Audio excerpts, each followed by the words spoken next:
Okay, welcome. Welcome to 3.0. B-Boy, I've seen that code so many times and I don't know why it's choking on it now. Warp World is down. I seem to have received the first two codes fine. I don't know why it's rejecting that one because I spent so much time trying to accept it properly. Because that is just your maker code, right? Let me check Warp World. It should work.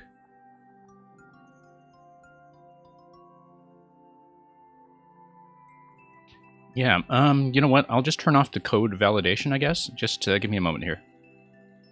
And just so I can get you in the queue, I will probably have to turn it back on. But it's possible that maybe Warp World is just choking on maker codes or something. Didn't work with other codes? Okay, because I got 2 submissions in already.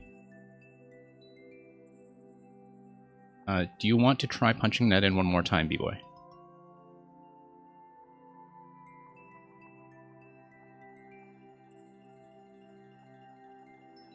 In the meantime, we'll probably get going.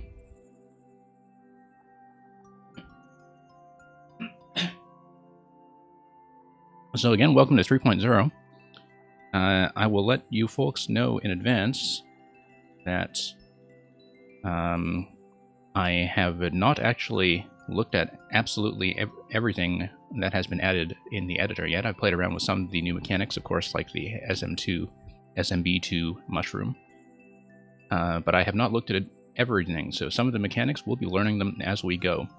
B-Boy, let me try to disable the validator, and just so I can get you in the queue. I'll take a moment to do that.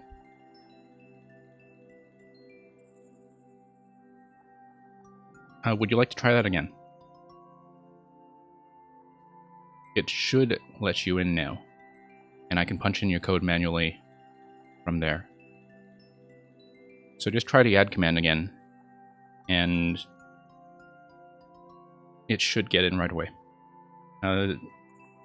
Whiteheart, if you're willing to wait just a moment, let's get B-Boy's code sorted out.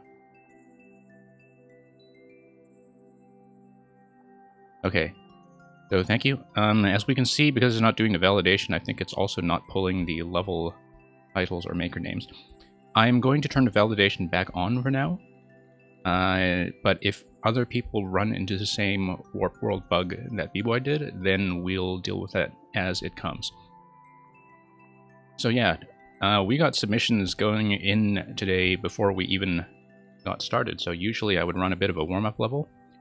Today, Whiteheart's first submission, with a very tight 20-second time limit but a very reasonable 15% clear rate, is going to be our warm-up level and our very first sight of viewer submissions after the 3.0 patch. So let's use the SMB2 mushroom to lift some cannons.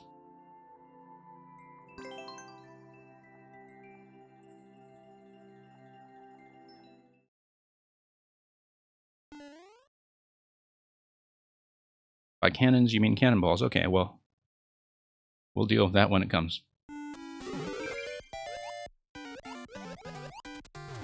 Okay, so let's take a look at this. We see what looks like a secret or bonus exit. There's going to be some kind of bonus segment we should look out for. Yeah, I actually had not played with the SMB2 mushroom underwater at all. I guess this is a survive to the end with the SMB2 mushroom stage. We totally blew that. And of course, yeah, it's a clear condition, so we should know that. But I will take a look anyway. I see. So at the end, the trick there is to dodge the flower, unless, of course, there's a key. There should be a key that lets you back to the beginning. Ah, I see. Okay, okay. Nice. So it has a generous clear rate because you have this little reset here. Now, yep, it looks like as tier 2 power-ups, the SMB2 mushroom and the fire flower do have equal priority, so you pick one up and it swaps to the other. So we'll just not need to watch out for the fire flower at the end. Let's just go back.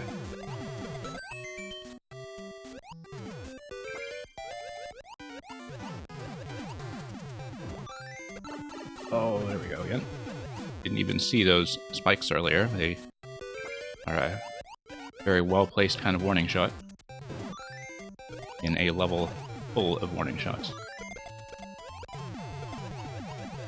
So I think the trick to this level is just to mostly watch the pattern of the ones that are going diagonal right to left. It's really all about dodging those. The ones that come up are really more of a platform than anything. And so once you kind of know how to visualize this level in terms of everything that's going on screen, it becomes much easier, unless, of course, we screw it up like that. That's okay, because you have, as is very nice for a clear condition level like this, you have a retry door. So I think what we will do is, so right now, the way I'm making my way through this level is I'm mostly just keeping my eyes on the ones that are going right to left. As everything that comes upwards is pretty easy to manage. Oh, okay. I say it's easy to manage, but as you can see, I think I'm starting to rush through this a little impatiently now. And the results are, of course, predictable. Whoa. There we go. Starting to clear away. Now we just try to go fast before we get too many cannon spawns in our way. Yeah, and it's that one diagonal one coming across that we need to watch out for. It may look visually noisy, but it's actually very manageable, especially after dropping the flower the first time. So, thank you for that, Whitehard. Great way to start the patch. Yeah, I looked at that 20-second time. That was just under 20 seconds, and I was going into this level thinking, oh, it must be something like a 20-second dash, and it was more of a 3-minute dash that we were slightly over. But great start. I mean, at this stage, I don't know if you actually have more new levels that you have already made since the patch dropped yesterday, but new submissions are, of course, always welcome. And thank you. I'm glad you enjoyed commentary. You have one more? Great. Send it in.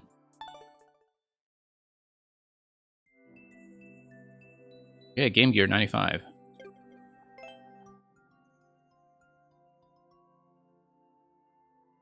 Game Gear 95, I think you might want to confirm that you are here in case you just dropped in the code and ducked out.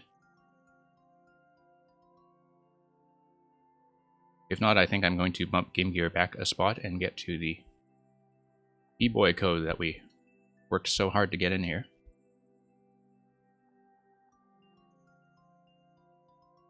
It's going to bump him back one spot.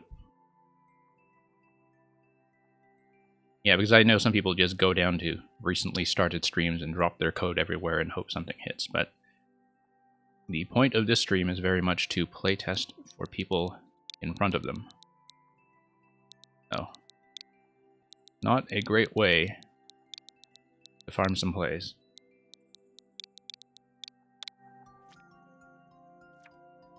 Thank you, Whiteheart. I mean, I tried to make this a very maker-oriented stream.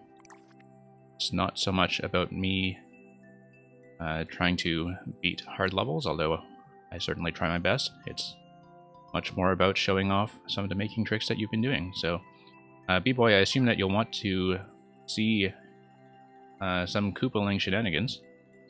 So, let's take a look at Stupid Morton. 100% rate, I assumed is more of a cutscene of a level, so if you have more, we look at something else, but... Okay, so it's basically auto because you let him nuke himself. Great.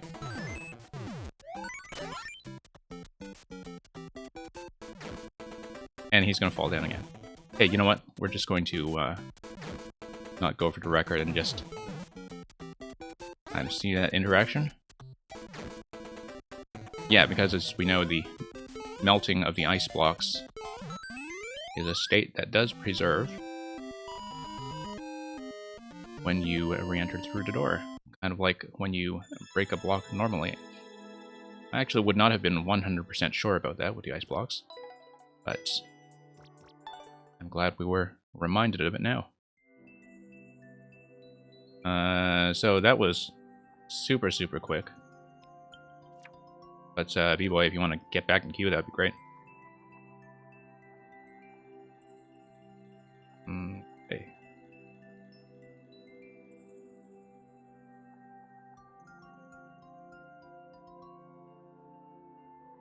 Okay, Game Gear 95, I think, is still not here. So we will take that out. Get to Weinhard's other level. We actually clear this very quickly. And we don't have submissions yet, although I imagine we will. I actually do have some other levels queued up that... Ah, Beware, great you are here. Yeah, wonderful.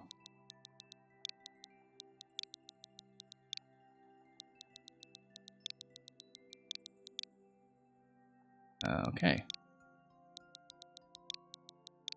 Sometimes you see so many codes flying up in chat that it's very easy to just visually confuse them. Okay, Frog Suit Frenzy. I have actually not played with the Frog Suit at all. I mean, I did see how it works in the trailer, and of course from playing SMP3 previously, but this will be a learning experience, and a learning experience to the tune of about 8%. So, beware, let's go.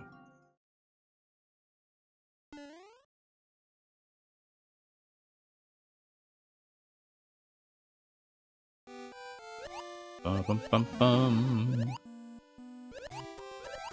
Okay. So we'll just have our good old Frog Suit directional swimming mechanics. Oh, which allow you to... Okay, no, we're just too slow. Let's just start that over. Yeah, interesting that with the Frog Suit, you can just bump the on-off switches directly by running into them, which is something that I don't think I knew. And of course, I have dash button. Oh, we lost it. And that will probably be it for us here, given the auto scroll, and that's okay. We'll just restart. This is great, by the way. I was hoping that somebody would basically send me a Frog Suit tutorial level and save me a lot of time experimenting with some of the interactions myself. How to not hold into that. Okay, up we go, down we go.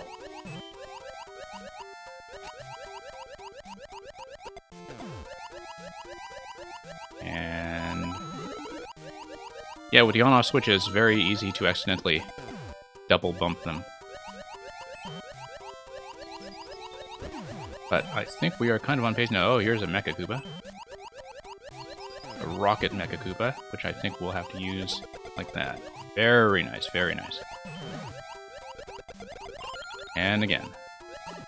Nice little bumper dispensary there as well at the end of that auto-scroll segment. Whoops.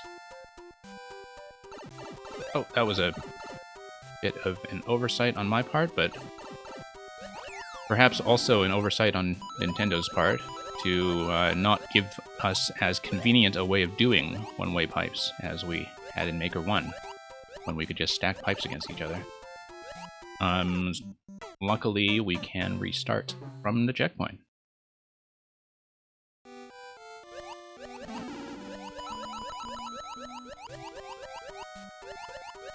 Okay.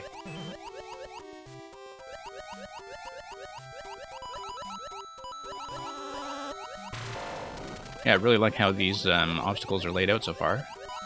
The back and forth Cheep Cheep segment was very well timed. We need a POW block, probably circle around here. And back around is semi-solids. And down. There we go. Whoa. That's fine. We'll just get on to the next segment and hopefully get a checkpoint and a recharge on the frog. Very nice. Exactly as predicted.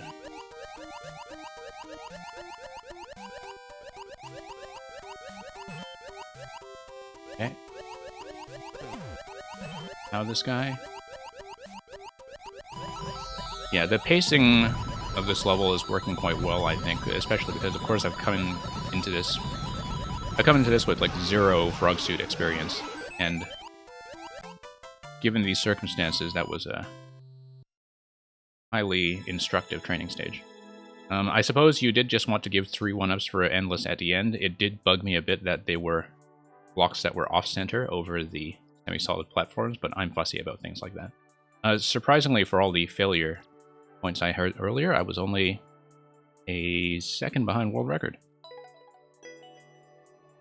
Let's take a look at Q in the meantime. Hey, this is short. Let's try to beat that record. It's there. I mean, the world record's not going to stick, but if I'm dying a lot to just running into things after a checkpoint, I'm not going to grind for a world record. I just want to give it a bit of a fair attempt. With levels that are on the easier or more traditional side, that are just gone in 2 minutes, I am willing to usually just take an extra look for things like secrets or just to improve the time, so. This one's fairly relaxed once you understand how to operate the central mechanic, which I didn't.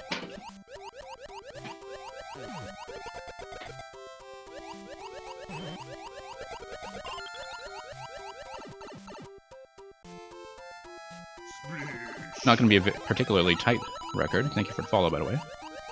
But we'll see. We can do this somewhat more proficiently. Okay, Mecha Koopa. Give this a zap.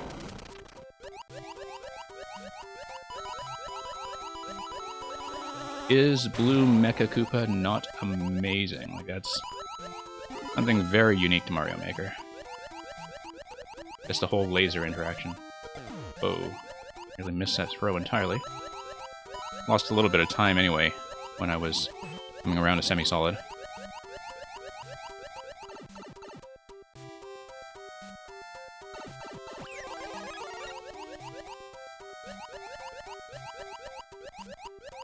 Hey. Ow.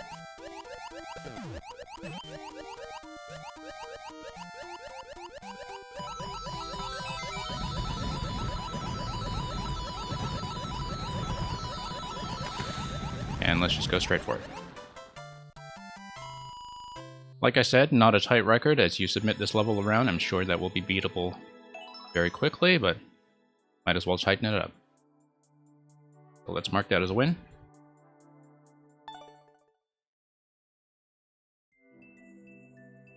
Yeah, you're quite welcome to resubmit.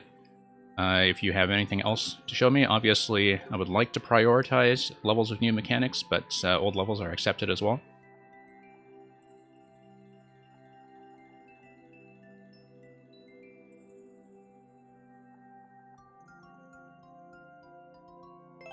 Hey, Whiteheart, let's take a look at your other one.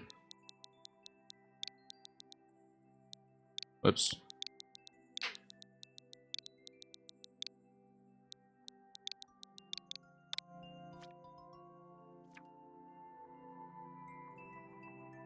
Okay, Shellboarding 3, Ride or Die. Okay. Let's do it. I would assume it's something to do with the SMB2 pickup interaction, yeah, where you can throw the shell, rebound it, and then ride it as a bit of a scooter. I kind of figured, whoops, yeah, I'm supposed to pick it up and jump on the next one, yeah. Okay, we'll scout ahead a bit and then start it over, okay. Or maybe just jump on to the next one, I don't need to pick it up. I, in fact, probably want 2 platforms there.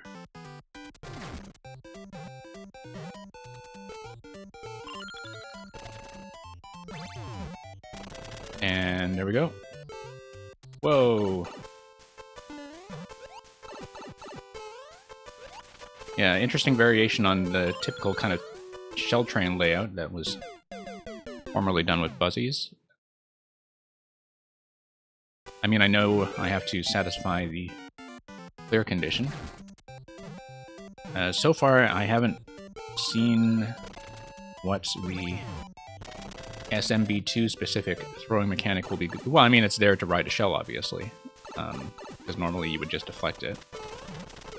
But I don't know if the pickup ability is going to be relevant at all in this level.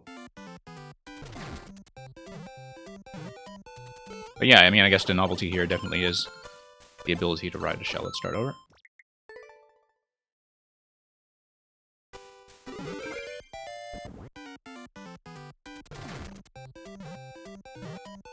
Honestly, it's kind of nice. It's I mean, it's a very similar variation to the kind of Buzzy Beetle terrain levels, but with very new style of platform, in a way.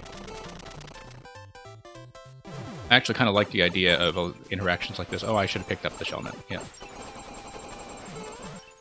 Okay. Oh, very quick, actually. Well, it does give you a little bit more freedom. It allows you to space things out a bit. And the more important thing is that unlike the some of the Beetle shell setups, well, with the big Beetle, it's not too much of a difference. But, you know, if you think about levels like the shell train that Nintendo made themselves in the story mode, that there is a bit of a problem with the shells just running into things and getting bumped off bit by bit themselves. Like here, the risk to the shells is very much just you losing the SMB2 power, right? So, whoops. Okay, that felt like it was just kind of an accident of timing on my part, where, you know, that one particular timing where I launch the shell from above leads to that collision where they bump into each other. That just, I mean, it's the kind of thing that's very difficult to pick up through testing, I think, because it's only going to happen with a very specific timing on the on-off switches.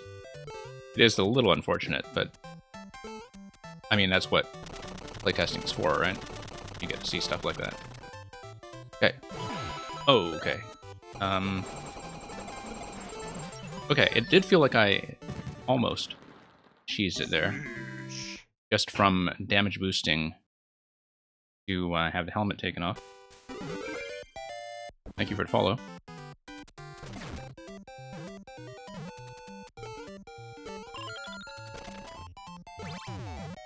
Yeah, I mean, I guess that's the only thing so far, is I can see that the intention of the Buzzy Shell was that if you crouch, you can safely make it through all the icicles, just like this. Like this, clearly the intended route. But you can actually just damage boost through that segment. Like if you lose the shell by running into the icicles, you have just enough time to make it through and retain the SMB2 mushroom, so... if you plan to do another version of this or a sequel to this, that would be something to keep in mind. And that's true of the shell train levels generally, I think, is that because they're not based on bottomless pits and they're based on taking damage from sources like the spike platforms or the icicles, that it can be very easy to forget about how the player might just rely on deliberately taking damage. But yeah, very glad to see that concept, regardless. Yeah, Aeolian, welcome.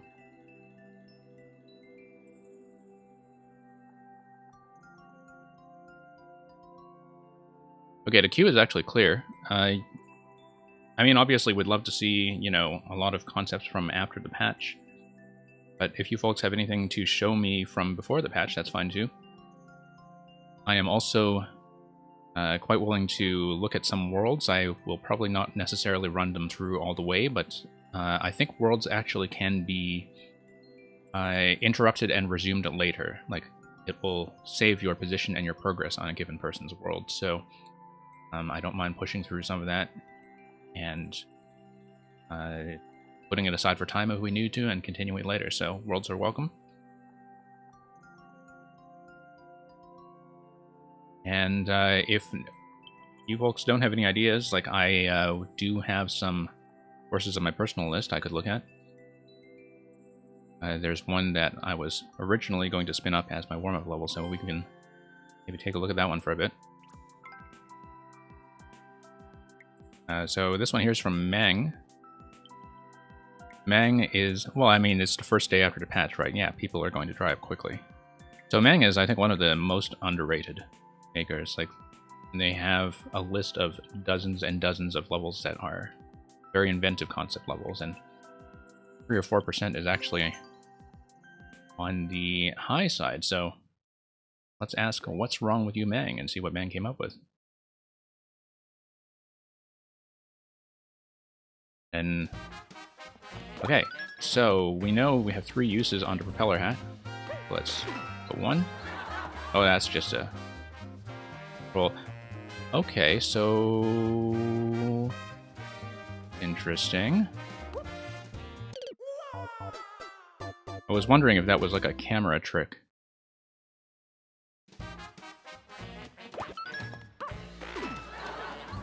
Huh. Okay, so what's the trick? There is a trick. We just don't know it yet. Proto Rush. We do accept worlds.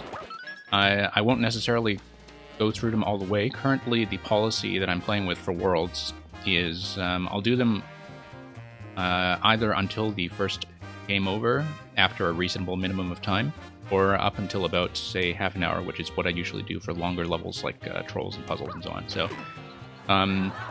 absolutely willing to look at some world layouts. In the meantime, we have to figure out what the trick to this concept is. It may be a camera lock where you have to go under. Or maybe... Wow, this is interesting. Okay, Proto, sorry. Apparently maker codes are having trouble with the bot today, so I'm going to fix the bot, and then you can resubmit that code, okay?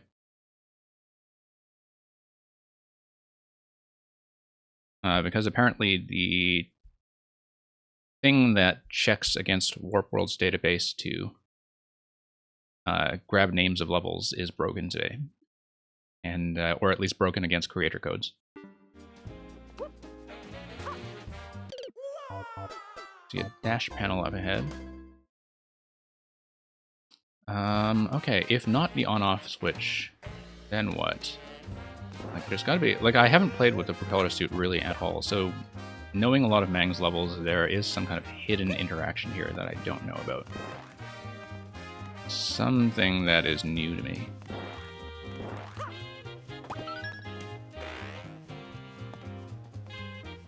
So... Oh, I see this. Do you see this? When you jump... Look at this, this is something new. When you jump and you boost, you hit the blocks because it detects it as a jump. But if you lift off from a standing position, only a standing position without jumping, watch this. No, I guess not. It looked like I was just high enough to do that, though. My timing was just off. I'm gonna try it again.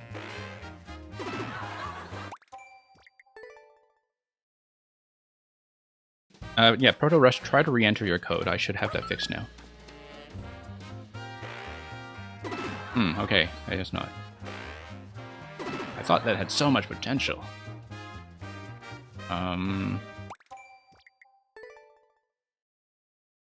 We'll try to puzzle this one out, because this is very, very strange. Okay, I guess not.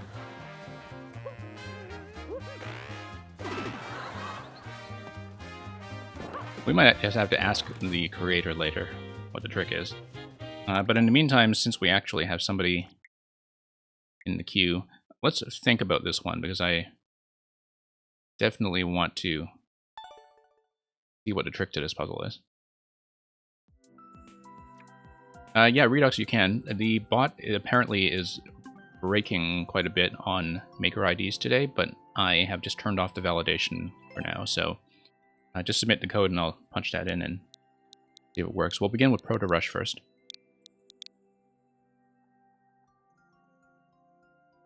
Because Proto Rush wanted to show us a world layout.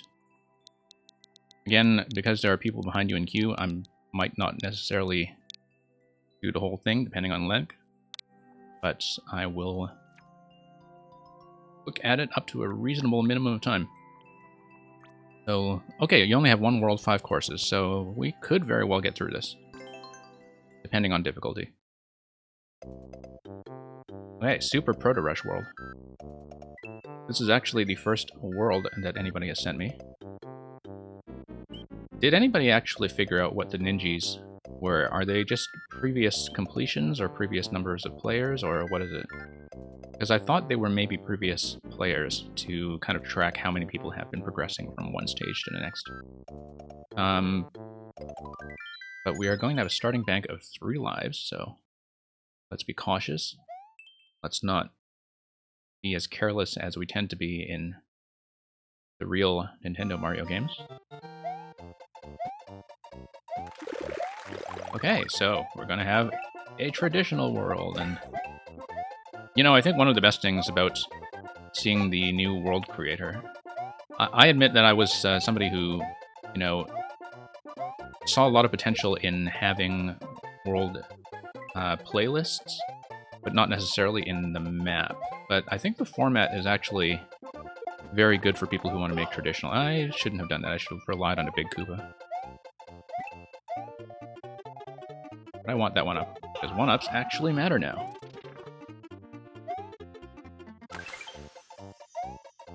And unlike Endless, I don't think you're limited to 3. Okay, traditional level. I admit I was kind of hoping for a mushroom there, but that's okay. Let's actually do some coins too. They might actually be relevant. It's very nice to see what this world format does for difficulty balance, by the way. Like, suddenly, I think sort of medium levels are much more interesting in the way that Endless also kind of made them interesting.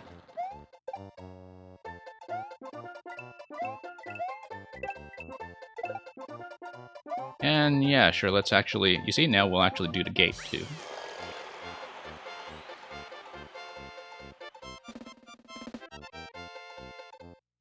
Yeah, Whiteheart, I was told that about the way that the game overs work.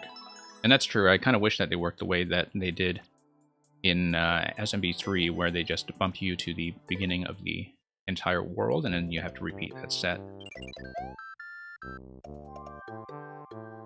I mean, I think, though, that there might be a certain interest in trying to do this as a single segment. Hey, you know, I'm going to do this level first just to see how the path unlocking works. Layout like this.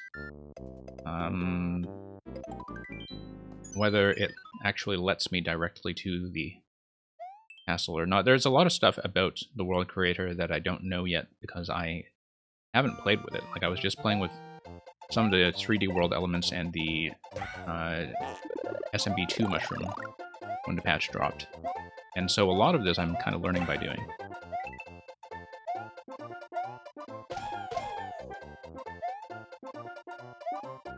But yeah, I think the nice thing, as I was saying before about the world creator, is that, you know, even... Oh, hey, look, progressive power-up on a checkpoint. Wonderful. Is that even though... Whoops.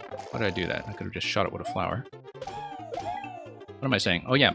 Even with the way that the deaths and the game overs work, and I can kind of see why the game overs work that way because of the way that world progress is preserved when you kind of drop it and come back.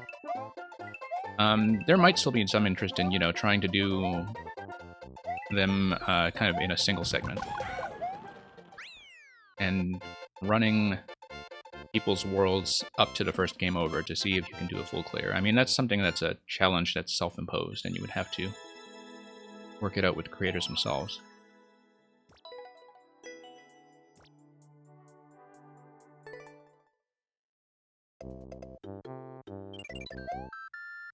So yeah, as you can see, the castle actually does open up immediately.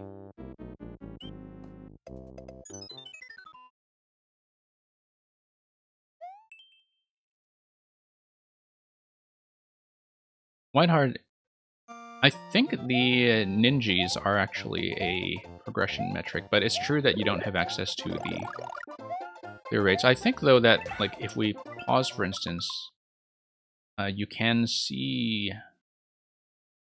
Oh, that's interesting. If you look at the left side of the screen, look at how it says 0 like 0 clears. I don't know if that refers specifically to this level, like maybe it's a level that you have only uploaded in the course of this world. But I think the stats for clear rates and likes, I had heard that they were actually shared with the level uploads proper, but again, I don't really know a lot of this stuff for sure because I just have not played with the world editor.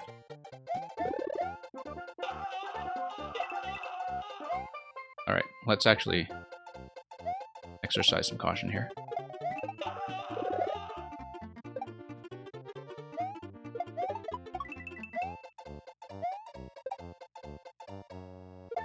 Sure. Oh, okay.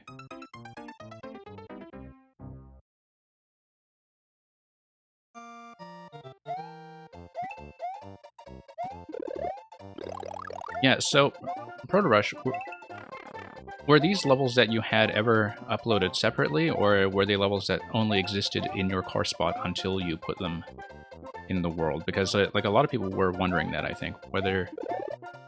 Because it looked like from the interface that you could, in fact, have levels that are only present in the world, and not as things you can individually queue. And look at that, progressive power up in the black, wonderful. Whoops. I should not be so reckless.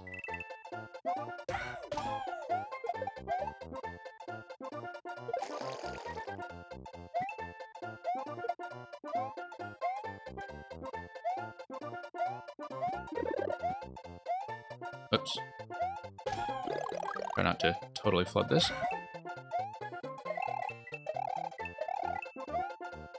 And, okay, we'll just shell our way through that 10 coin.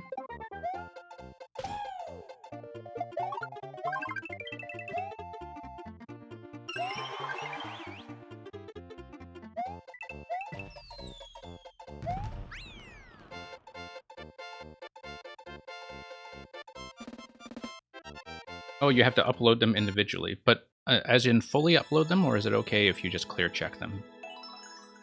Because that was the thing that people were wondering about, is like, is a clear check enough to get by? So yeah, I guess I was the first clear on that level, and so I'm guessing the stats must be shared.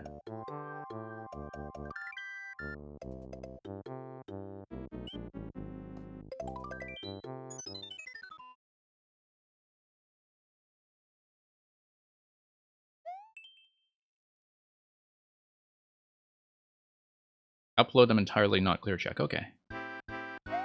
That's good to know. Then this is going to be a flight level, right? Hitting one P-switch. Do that. Seems like this is going to be... Oh, naked pipe. Okay. I guess we'll see what's going on here. We need to hit a P-switch, though. And it looks like there's going to be some interaction with the POW. Go up the other blue pipe, perhaps? Let's see.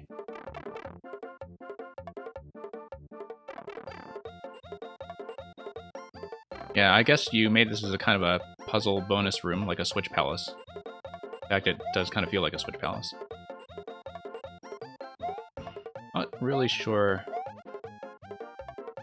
Oh, I see, there's the P-switch. So... probably going up the other pipe. Since we... Yeah, and then we collect the coins here, okay. I should have followed the arrows to begin with.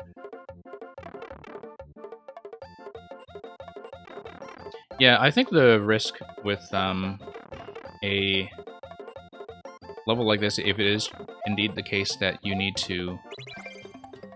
What is it? Upload them completely, is, you know... Unfortunately, it does mean that people are going to make bonus levels like this one that make total sense on a traditional world map. And in the context of seeing them as an individual level, say if people run into it randomly in Endless or something, they'll... I mean, it'll be a bonus level, but they won't really have much of an idea of what's going on. But yeah, you should probably revise that one.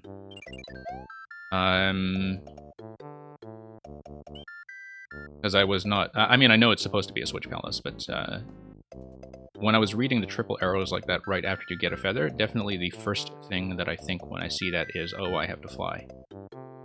And so that kind of threw me off a bit.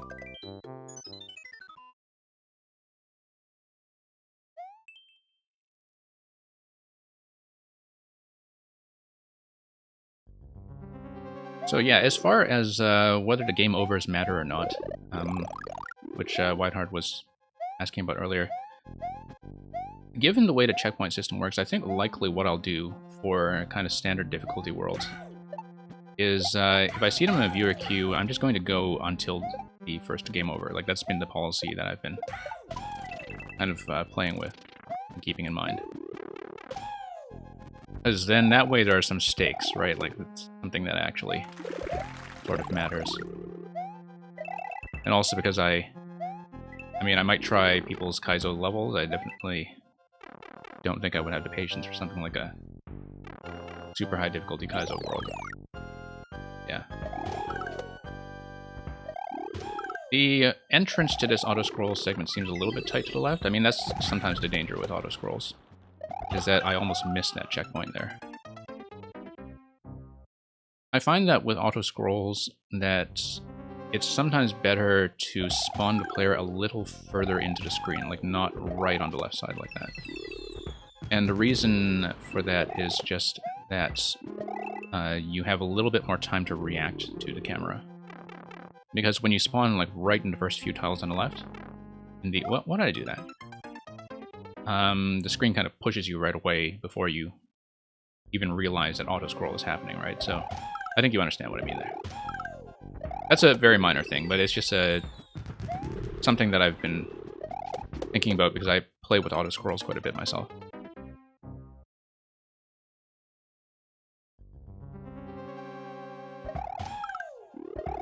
But, you know, that is what playtesting is for, and... Whoops. It is fairly normal for people to send me early versions here. I should actually pay attention to my life bank. I'd almost kind of forgotten that lives matter here. Which is why I'm just playing as carelessly as I typically do. When I should, in fact, be a little more diligent about dodging things. Okay. Let's let this Magikoopa just come down.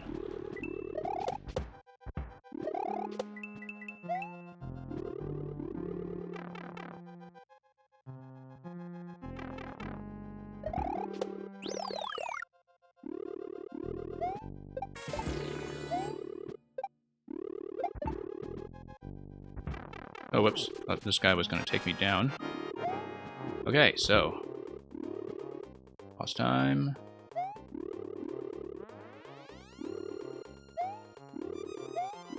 And, okay, no, we'll just need to get up the pipe, I think, by the looks of it. Although the scroll stop segment on the right is suspicious. Oh, I see.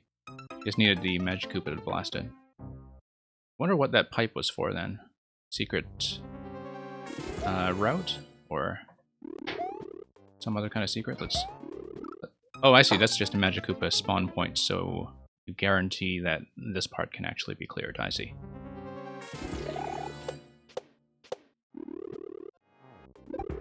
Alright. Let's get Magikoopa over here. Yeah, interesting to watch Larry's positioning on that platform up there. I'm still kind of getting a handle on all the different Koopaling behaviors.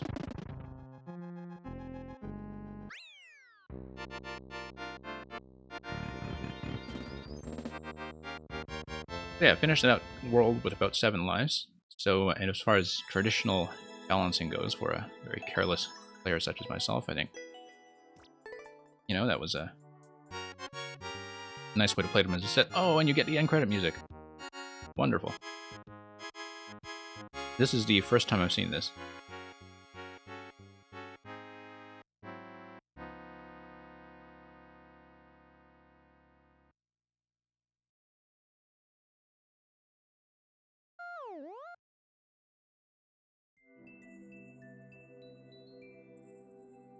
Okay, well, thank you for that, Proto Rush.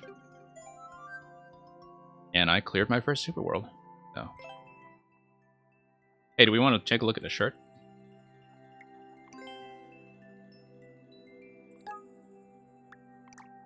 Haven't seen this yet, so. Oh, okay, I see.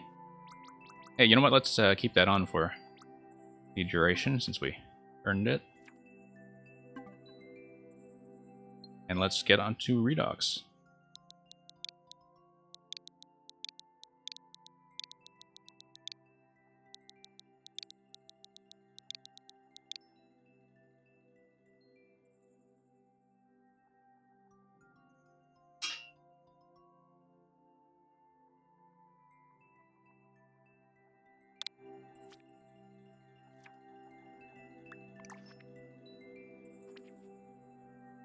Okay, Redux. It's okay for you. I think I may save Wicked Forest for a session where I can grind at it a little longer. How are you liking the new 3D world stuff, by the way? I think there's tons of potential for your style of level with some of the new elements, particularly the bullet suit. How is this? 0.6, don't lose your thwomp.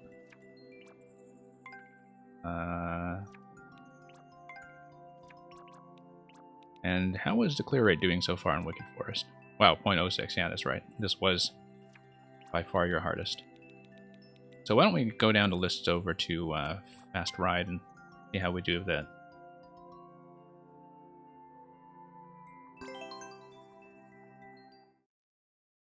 Might be. Very fast indeed.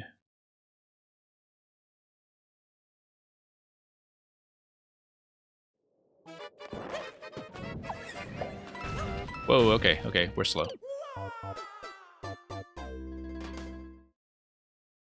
Yep, Fast Ride. Okay, no, I see that's a jumping curve, right? The coins are the jump I'm supposed to follow. And I'm just late on that.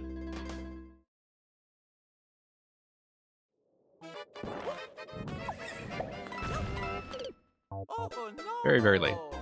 That's okay. We just need to compensate accordingly. No, late on the jump again. Uses a Thwomp speed boost. Okay, so as in the momentum that you get from the Thwomp when you get into the jump, or what? Don't think I've... I mean, I might have seen the Thwomp speed boost before, but I'm not totally clear on what you mean.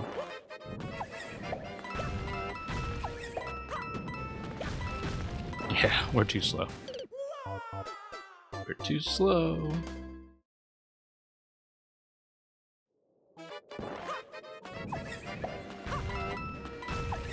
But yeah, Redux, you really have to play around with the stuff like the rocket and the the bullet and the Goomba hat in particular. I'm sure you're working on some 3D World concepts already, but 3D World has so many new toys. Yeah, because the Goomba hat basically gives you a whole bunch of new types of platforms that were not available before. One thing that I saw last night, try the Goomba hat with bloopers, because the bloopers just kind of stand there as temporary one-hit platforms.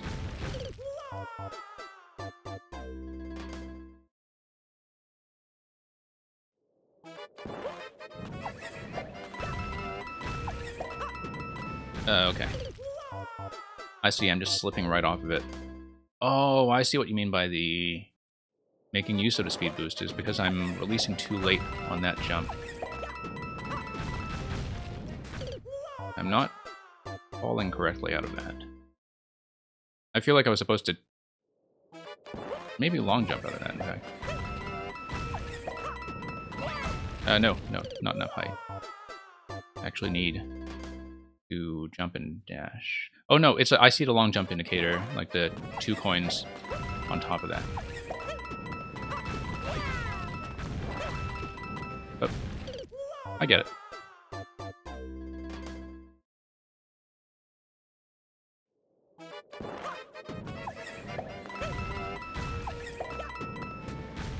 I'm just a little too slow, but I do see what to do throughout the first half of this 20-second ride.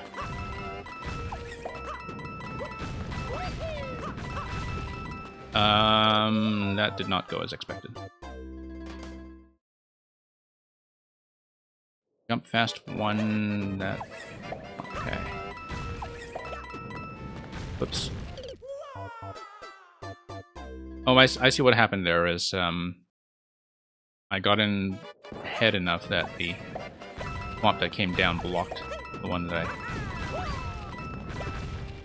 Yeah.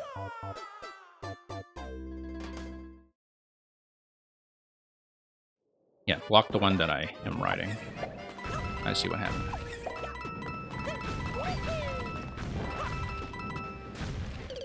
Yeah. On that jump there, I'm landing a bit too far to the edge of the horizontal thwomp. I'm not jumping in time. Whoops. My mistake. Did a twirl rather than the long jump.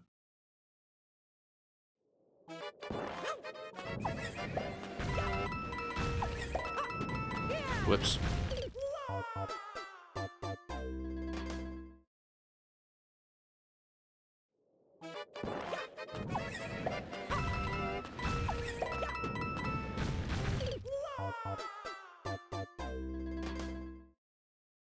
Landing okay, just need to jump fast. Yeah. I'm just having a very poor estimate of how much room I have, how much time I have rather, before I get the second jump down, but you really have to come off of that one right away. Okay. I seem to be losing a bit of time there. It might just be an accidental diagonal input over here. My controller does that to me. Okay, I'm actually a bit early on that, I think. Hitting my head on swamp coming down. Whoops.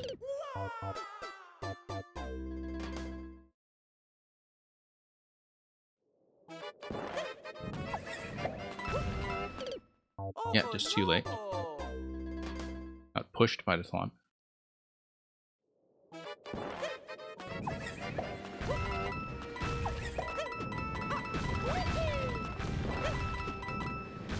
I see, yeah. It surprises me a bit every time that I am actually landing on the thwomp at all. That's what's throwing me off slightly.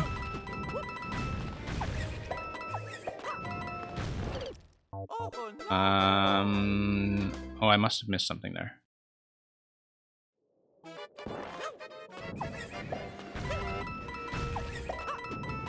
Whoops.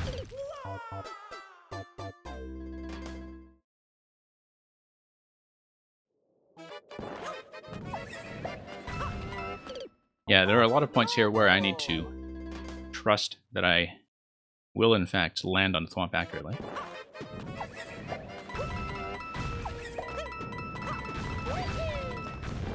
Whoops.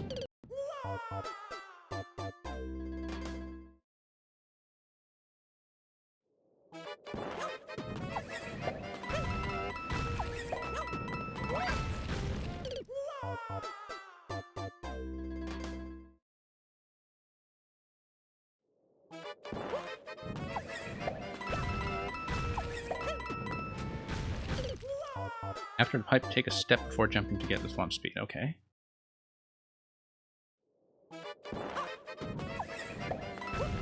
Whoops. Not there, of course. Like there, I'm just getting pushed. Yeah, no, I see what you mean.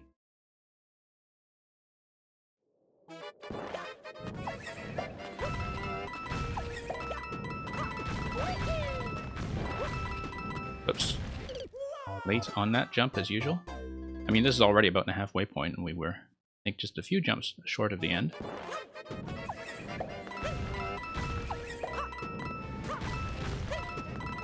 Nope, just slow in general.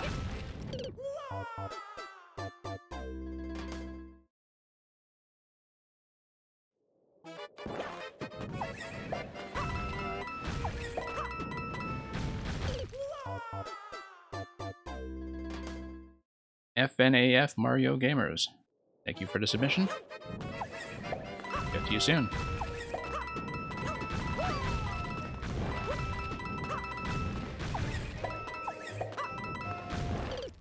Okay, so that's where I need thwomp speed. I see. So I'm jumping too early on that pipe.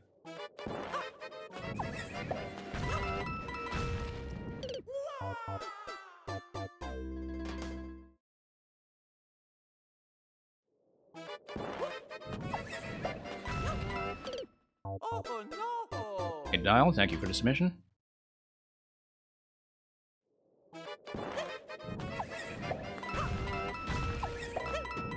I did see that you had the new Lemmy level that you had put up fairly quickly. So looking forward to that. If that is the submission. I'm not actually sure because I turned off the Warp World level validator that gives you the level titles since it was bugging out on people's maker codes earlier today, so.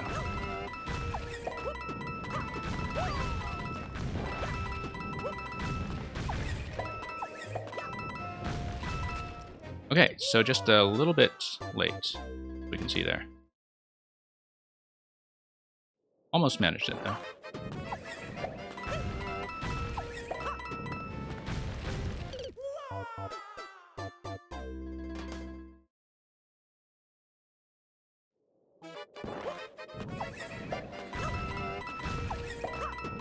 Oops.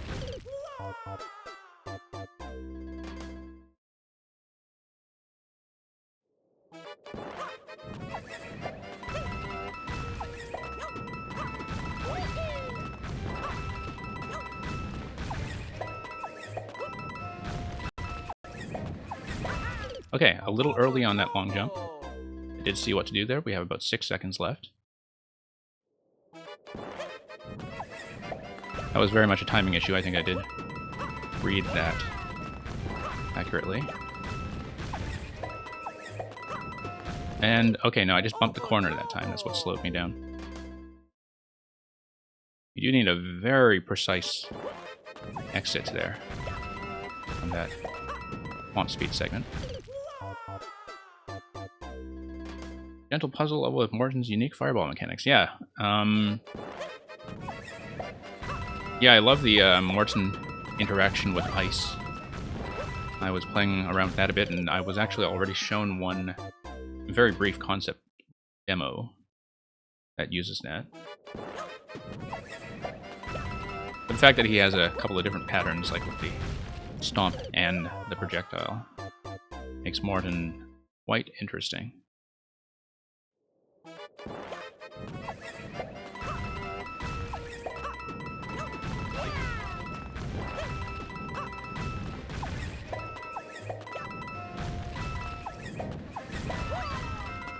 Okay, got a bit squished there, so I think that's still just a matter of the long jump precision, right? I mean, clearly I need to get ahead of the thwomp.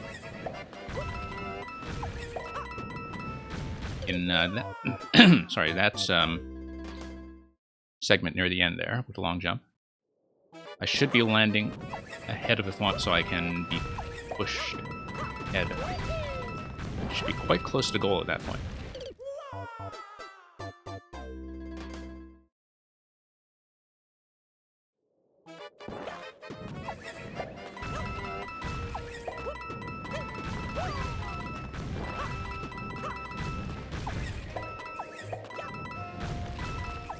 Whoa. Oh no! We're losing a little bit of distance there. Which was bound to cause some problems with the long jump after the pipe. Seem to have caught up a bit.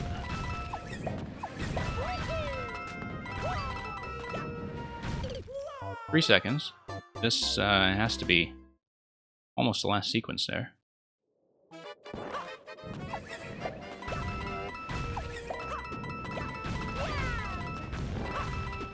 Oops.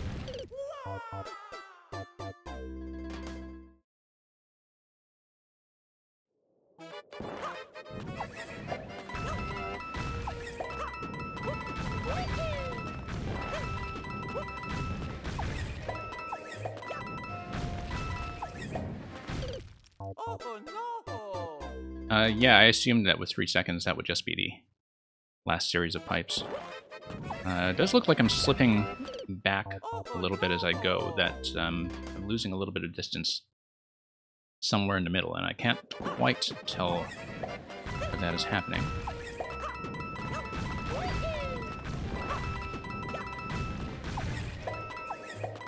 Probably here.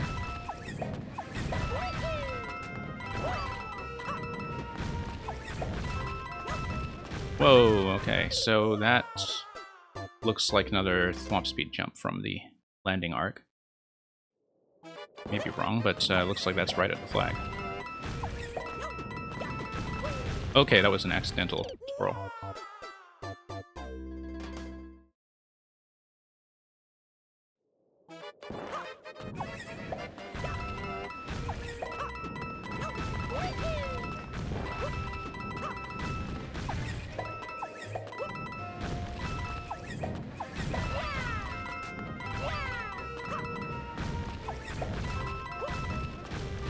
Yeah, so I need Thwomp Speed there, and then I need one more jump.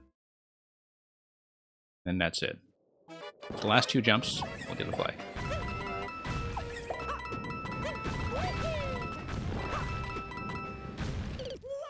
It actually seemed like I was getting a bit ahead on that long jump that time.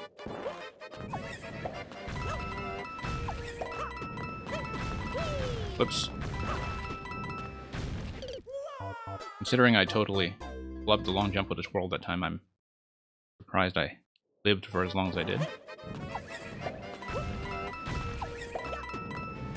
Yeah, I really do need to get one of the Super Nintendo controllers, I think, because the Pro Controller D-pad usually isn't an issue, but for 3D World and long jumps versus the standing twirls, like, I seem to run into that problem quite a bit.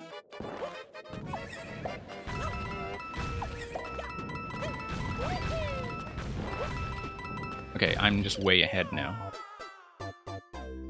Yeah, Wilco 314, that's fine. I know that people are, like, you know, we're only a day in. A lot of people don't have their 3.0 levels finished yet. In fact, I'm always impressed by people who can make decent playable levels, like, within a day.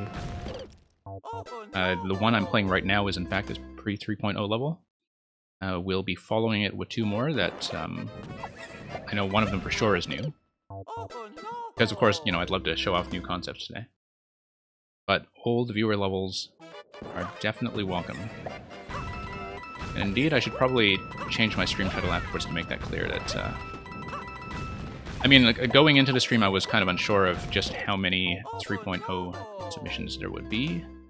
But it seems like there are few enough that we definitely have room to see some older creations as well. So, Redux, pardon me, I'm just going to take a second to adjust that.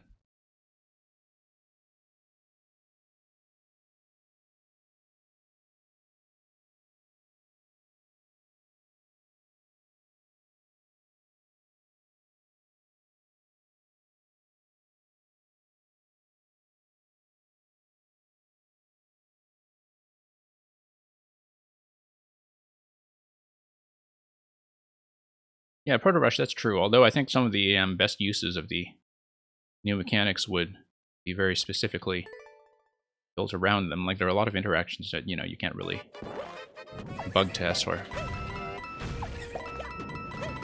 I mean, you know, some things are fairly simple, like if you know that you want a layout for the frog suit water dash or something, then, you know, that's not too hard to put together. But anything much more complex than that, like, there are a lot of particular interactions that I think people didn't know about until we got our hands on it.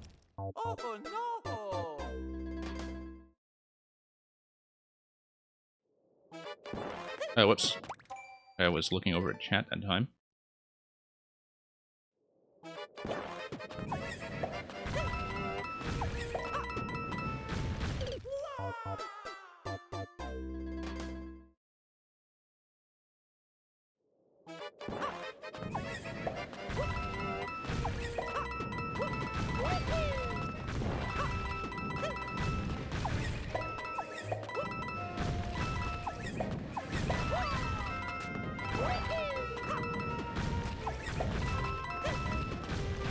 Yeah, I'm late on that last jump there where I was dying. Sort of interesting that going into that last pipe segment, things actually kind of resynchronize because of the way the thwomp pushes you into the pipe. Which is nice, because I felt like I was, like there is going to be a little bit of variance in pacing. Oh no! You know, if you're slightly ahead. For instance, the obstacles kind of get you back under control there. Of course, there is going to be a little bit of variance in a level like this that will occasionally just cause you to slip behind or ahead a little bit, like I did there.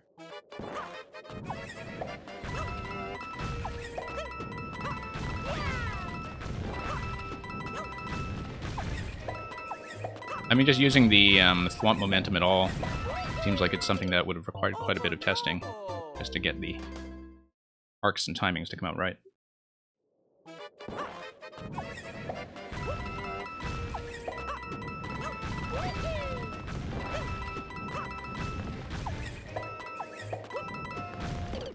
Oh no! Yeah, not enough thwomp speed that time.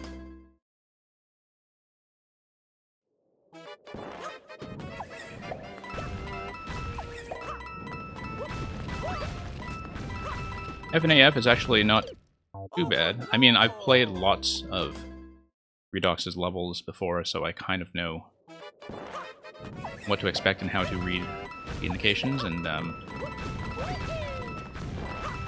what kind of techniques are usually in play. Oh no! Yeah, Redox is very much a 3D world specialist, often a speedrun specialist, and so we've featured quite a lot of these before, and so, you know, you get better at them with practice for sure.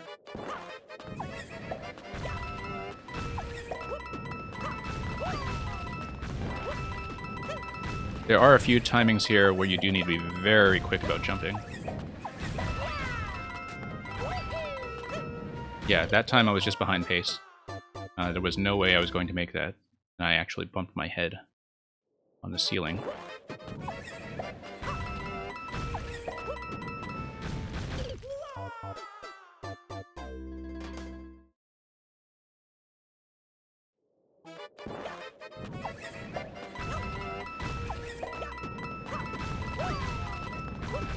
Yeah, we're quite close, and we have seen where the flag is, so you folks that are in queue, I hope you don't mind if I'm staying on this just a little bit longer.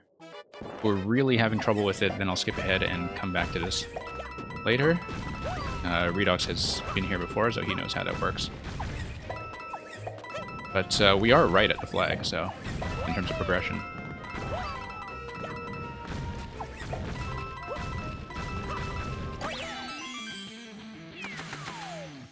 Cat with a wooden sword, welcome.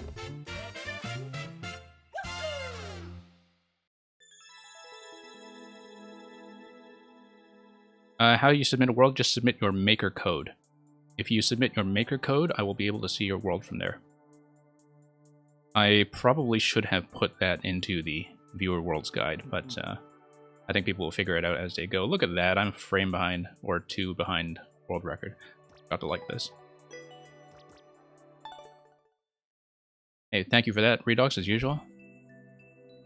I see I accidentally marked your whole level, your whole maker code as a win, but I've turned off the duplication checking for maker codes since people are going to be submitting worlds anyway, and checking for duplication no longer makes any sense. Did I say next already? Yeah, okay. FNAF, I assume there's 5 nights at Frog Suits.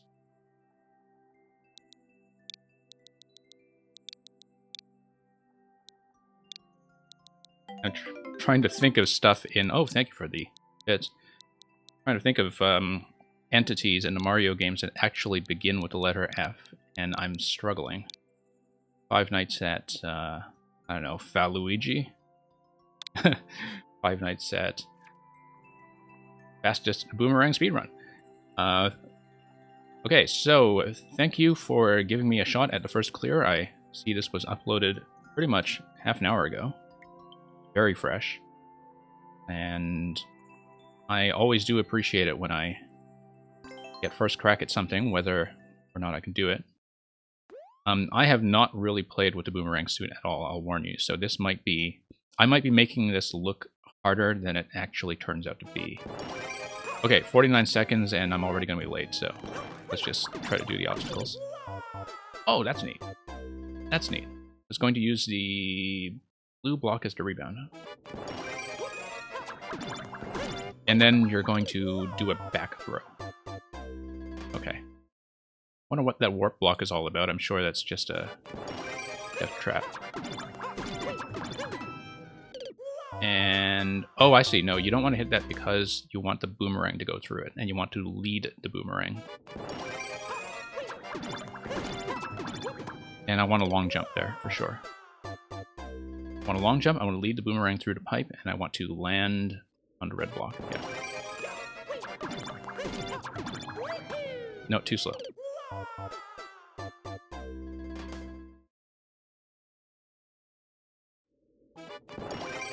In Dustani games, I'm not good at Kaizo levels, but I'm willing to try them. Or at least a bit.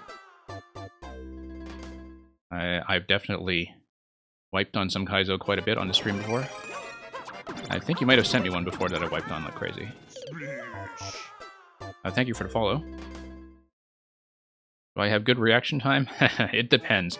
It's mostly the stuff like item jumps that I'm quite bad at, like things that are very dependent on spacing. Reaction time I can get with practice, usually. It's stuff that's very positional, like shell jumps that are kind of murderous. Oh, I see. I'm throwing the boomerang too high to begin with, and that's why it's not deflecting properly. Except I need to still lead it through the pipe, and maybe I need additional height for that because of the way the boomerang comes down diagonally. Yeah, you see, it's missing the pipe, and it's just a little too low on the pipe, so I think... I don't know how tight I'm going to be on timer.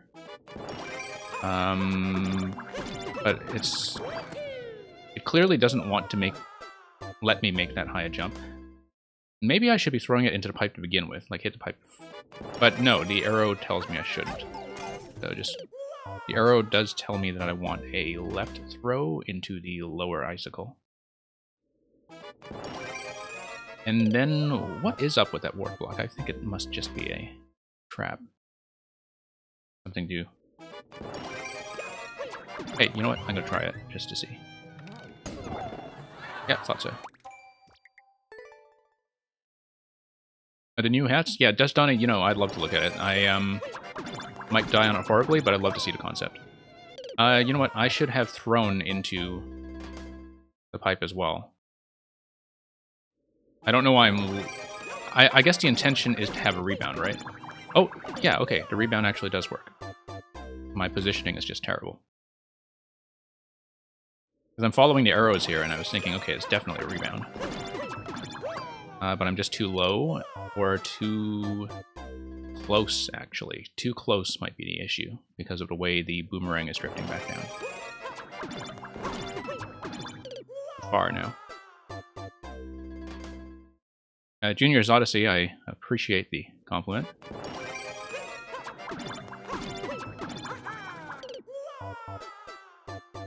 Jump higher and go farther so the boomerang can go through the pipe without hitting you, yeah.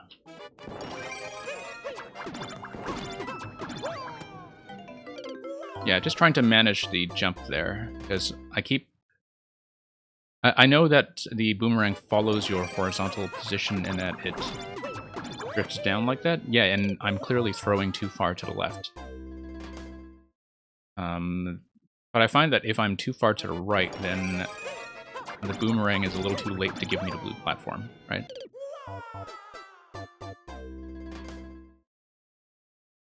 Try not to hit the invisible block, yeah. I went too far, okay. Oh, okay.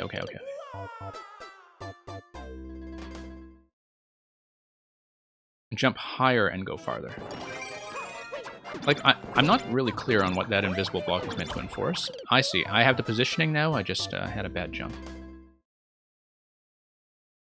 I mean, I guess the invisible block is partly just kind of a troll, but... There we go.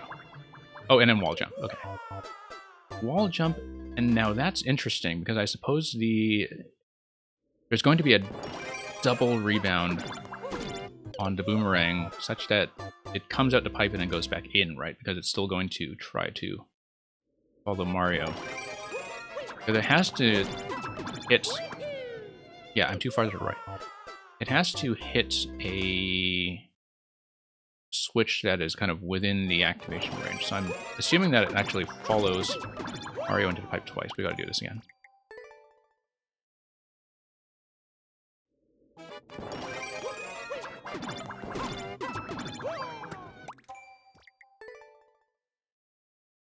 Yeah, Redux... I mean, part of why I'm running viewer levels today... Well, I mean, I normally run viewer levels on this schedule, as you know, if you're a regular. This is my typical time slot, but I will be doing it a little more than usual over the next week. And part of why I'm doing it is because I really have not been able to play with more than a fraction of the new toys, and so I figure I might as well see them for the first time now, before people start sending me things like trolls that require very obscure new interactions. Like, I need to know how everything works by playing. Too far left now. Yeah, that's very good advice in general. Very good advice. Whoops. I did not do a good job of following that advice. That was just a bit of an accidental diagonal input, though. Okay. I was too early on that wall jump. I should actually be timing it to wait for the boomerang to come back through the pipe, I guess. Whoops.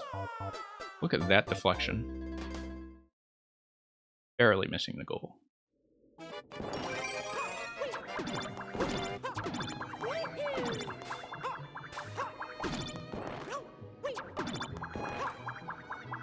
Oh, nice. Very nice. That's okay, and then you hit the propeller hat. The propeller hat takes you up to the cube that's got to be the cannon, right? I still have to just recognize new parts, never mind doing them properly.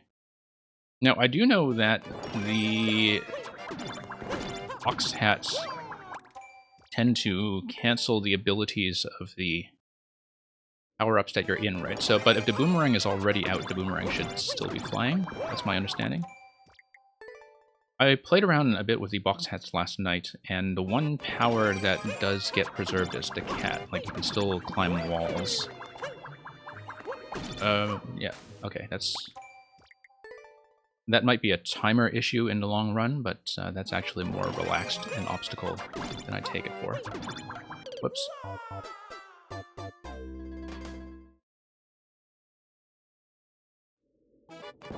You see, Dust Donny Games, you joke about that stuff, and then, you know, you see all the troll levels that don't follow those very basic principles of platformer logic at all. In general, though, very good advice. Very good advice. Oh, no. I actually do need to get onto wall jump fast, because otherwise the boomerang doesn't return on the same horizontal level, which I need to happen in order for it to reflect back on the on-off switch. So I need to get on the wall jump when it is going back through the pipe.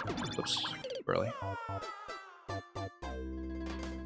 Here's the thing, I did it correctly, but you have to wall jump the red blocks to get the cannon, yeah. FNAF, honestly, there was enough going on there that I just... By the time I got to the propeller and cannon screen, the first time seeing it, I was not really able to read it just because I was still kind of processing everything that had happened up to that point. A little bit of a twirl there actually seems to help. Okay, the last time I was actually fast enough to lead the boomerang into that row of on-off switches on the right side.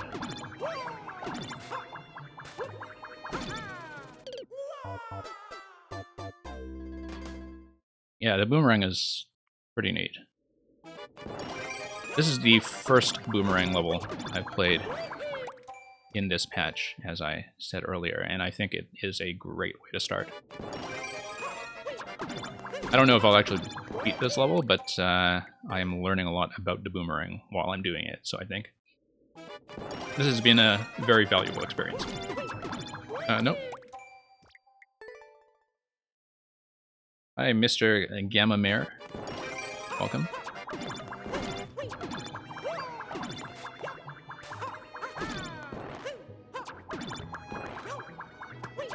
Okay, no, I needed to have a lower jump there, because a lower jump would have led the boomerang into the on-off instead of returning it to me. It's going too high. Too low.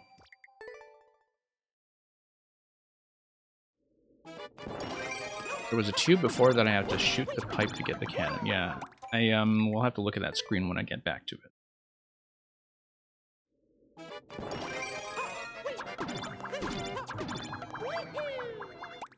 The invisible block prevents you from not throwing the boomerang into the pipe. Okay. Oh, okay. I think I know what you mean. Is there a reason it has to be invisible, though?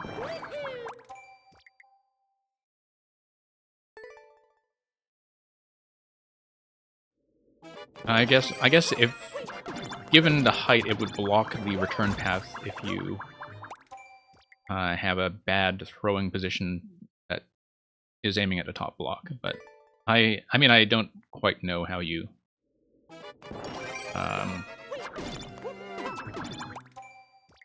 like I don't exactly know what the logic behind the invisible block was. Like I know what you're saying in terms of the positioning and what it does.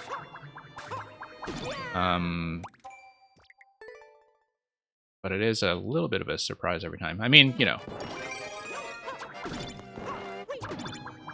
it's a level that's very fair, and at the same time, I can tell by things like the warp block there that laughs at you that the failure conditions are, well, they have a sense of humor. Okay, I'm going too low that time. I want a long jump. I'm pretty sure I want a long jump. No, it doesn't feel janky. Well, the invisible block, like, kind of makes me wonder about positioning, but I know that that's partly just a matter of 3D World having a limited selection of decorations to kind of signal it some other way that might be clearer.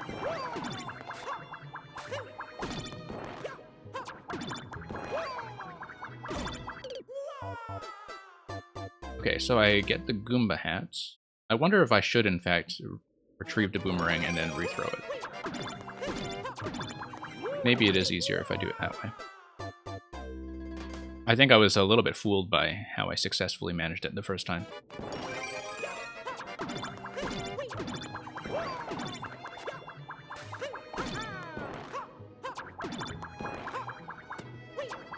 Okay, so there is a bit of a cooldown time on that, but the thing is, unless the timer is very tight, maybe I can retrieve and rethrow.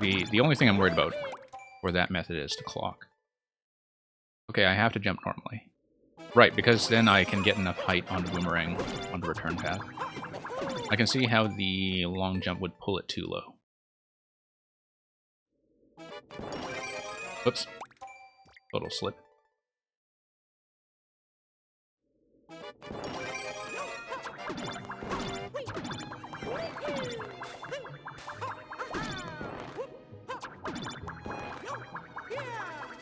Okay,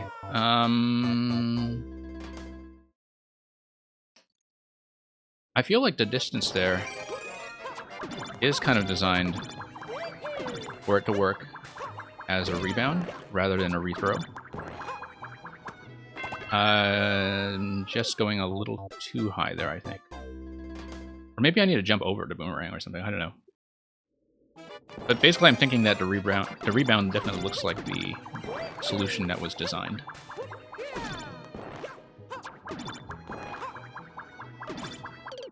Yeah, it totally is within range to hit. It could be that I'm just throwing too early to begin with, and that my throwing position is bad.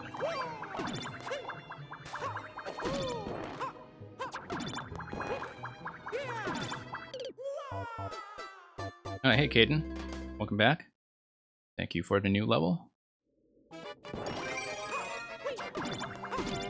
Hope you've been enjoying all the new toys.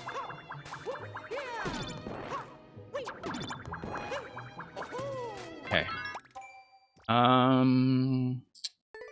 I've got to think about my method there. Because I think the boomerang throw timing definitely matters. But I need to jump in such a way that I maintain the height of the boomerang without recatching it. And that's the thing that's giving me trouble. For those 3 on-off blocks, the boomerang must hit those twice. You can go through the red blocks and wall jump on it. Okay. I know I lost a few seconds here, but I'm going to try this attempt anyway.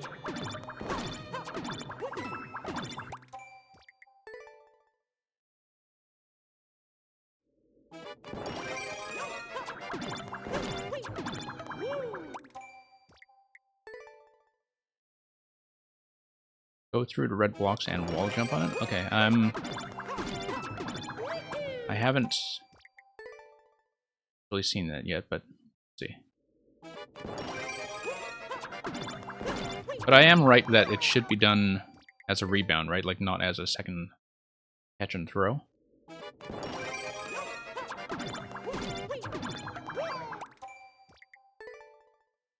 Because, I'm sure, like, it looks like there is definitely a way to do it as a catch and rethrow, but that the timing would not be great. Yeah, and that I wouldn't land very well anyway.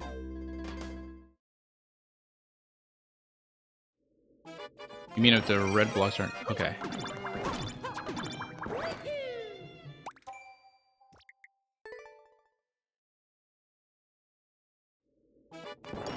Yeah, I think I know what you mean, but we'll have to see. And then I have to learn the whole propeller cannon setup that comes after that. Like I said, I'm sure that this level is going to feel easier once I'm more familiar with all of the mechanics that it involves and can adjust to them on the fly.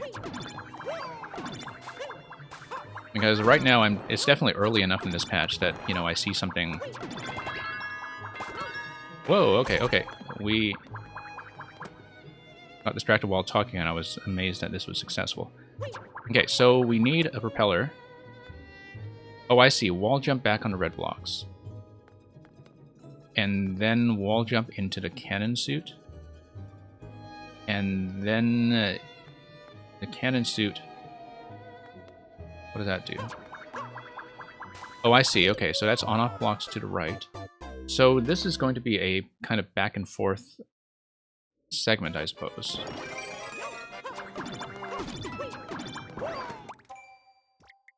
Sorry, I know FNAF that you gave me a whole bunch of instructions and hints for that segment, and it's been a while since I was actually there, and so gotten all of that a little bit jumbled.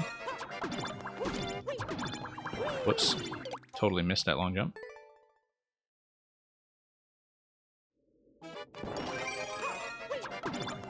The guy that made the Skillful Platformer series. Do I know what the Skillful Platformer series is? Oh, whoops.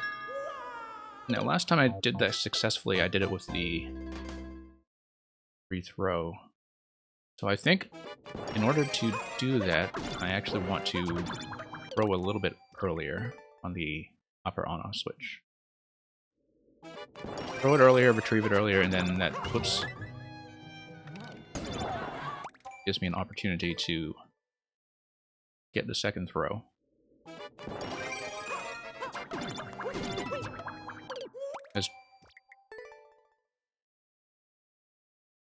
Maybe it is supposed to be done as a rebound, but you did say that I have to hit that column twice.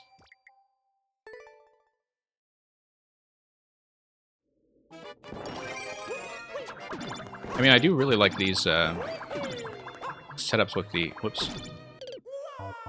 boomerang going through the pipe twice, like that. Actually, 3 times like that. It's back and forth and back. It's really neat.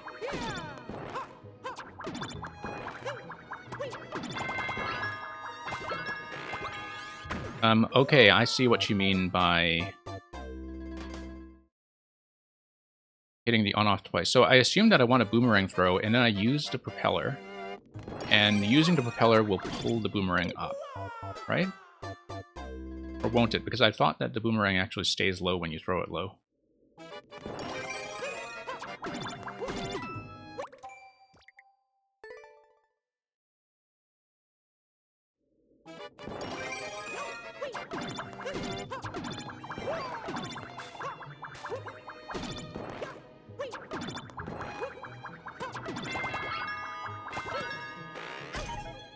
Okay.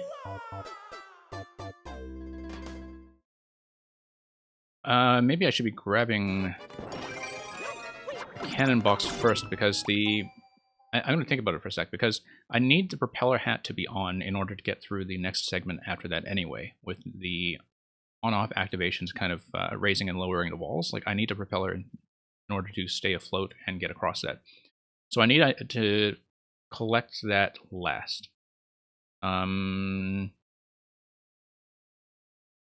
At least that's the way I'm thinking about it. I may be totally wrong, but to me that's what makes sense. So I'm just trying to work out what I do with the cannon box, because that is not so clear to me. Try not to grab the boomerang back. Yeah, because I guess I need the additional deflection. I guess the way I was originally doing it was the correct method.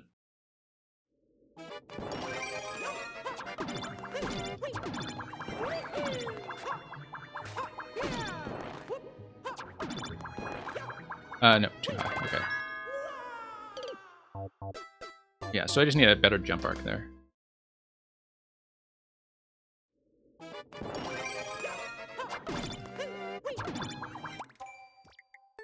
I feel like that spot, and really only that spot, where your falling arc really matters, is one that could have used something like a coin trail. I generally don't think that things need to be really over-indicated, and I think that pretty much everything else in this level, you know, I could just kind of figure out myself in terms of timing and spacing. And it's been playing pretty fair with me. I think for the boomerang rebound just on the falling segment, like, because the Goomba hats that you're landing on are off camera, I haven't even thought about the Goomba hat interaction, in fact, but because they're a little bit off camera, like, the landing is a little bit difficult to calculate. Particularly if I'm trying to dodge the re-grab on the boomerang. Like,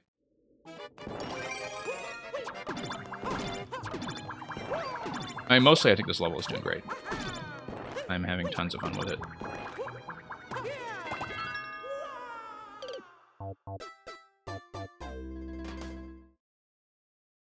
But dodging my own re-grab.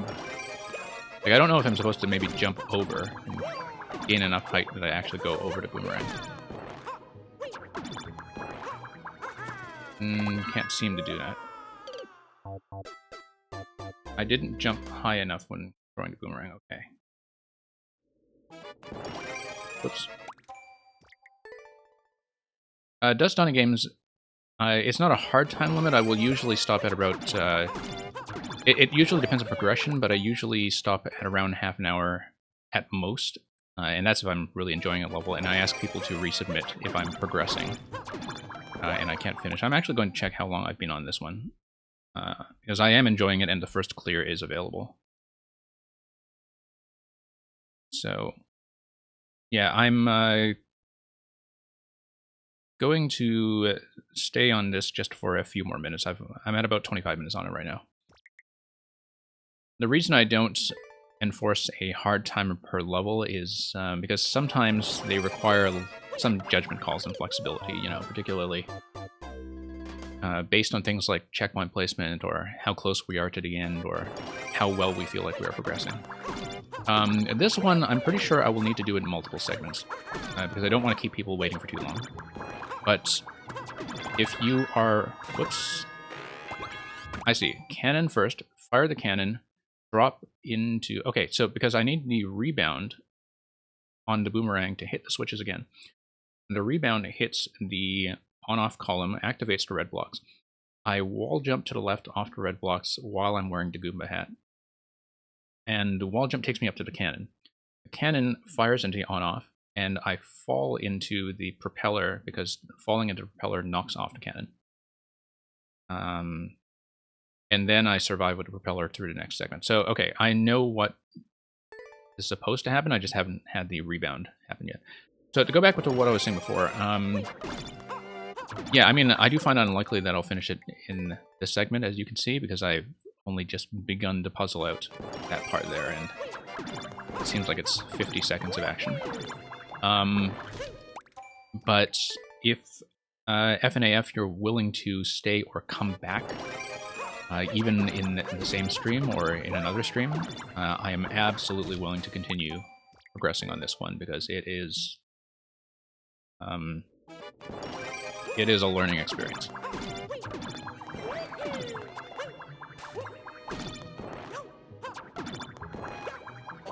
Okay, that's not happening. So I'll try to at least get the on-off figured out, but just a few more attempts for now, and I will want to move on to other people who have been waiting patiently. I see. Okay, so I grabbed the Goomba hat, and then a jumping pattern.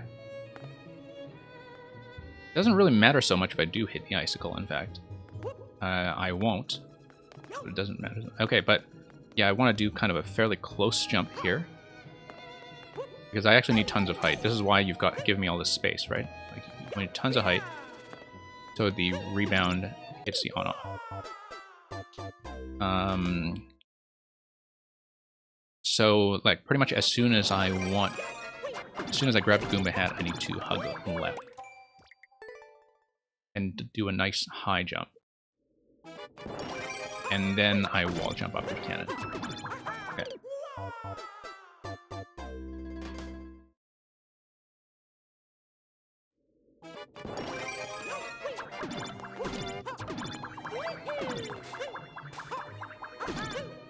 Whoops. That was just a terrible jump in general. Yeah, I think you're right about my boomerang throw on that highest set of blocks there, that I was maybe not paying attention to the takeoff point with the arrows, and I should be following that diagonal a little more precisely in order to get the jump arc to work out right. Like right here. And then, I guess, when I hit the down arrow, I should fall in. Like, I should use the arrow indicators to guide the top and bottom of my jump arc.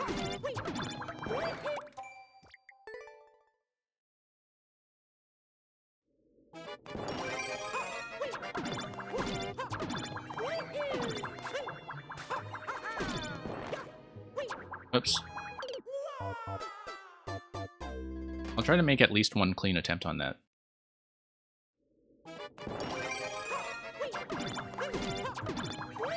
Because if I'm to progress on some of the later segments, I'm going to need a much more reliable method for that obstacle. Like, considering that I haven't actually successfully landed the regrab here yet, or the rebound.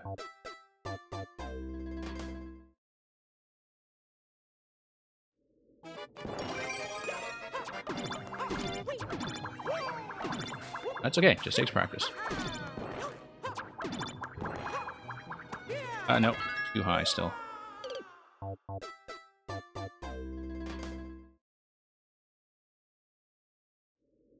Try to hit the boomerang on both on-off blocks.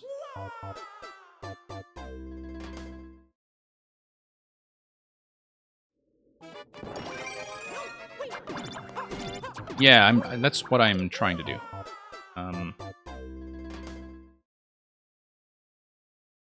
May just be... Like, I can see how the setup is supposed to work.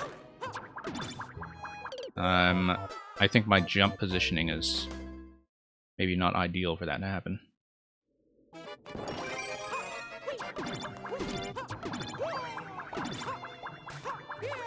Whoops. Bad timing.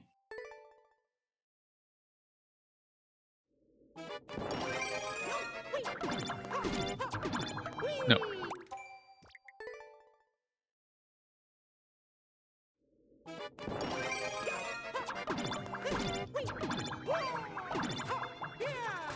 That was just a terrible wall jump.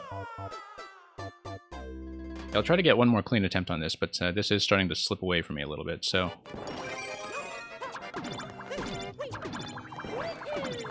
Whoa. Like I said, it's starting to slip away from me on the simple stuff. Yeah. Really great concept all around, though. I enjoyed this a lot.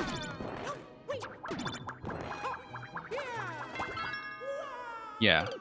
That jump arc is just giving me a lot of trouble, because, like, I do want the boomerang to hit and kind of hover. At this point, I'm just going to adjourn this one for now. I would love to come back to it later.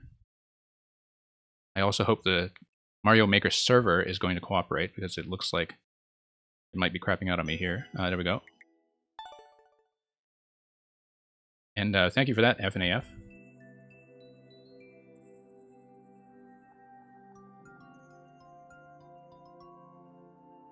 Dial, thank you for being so patient.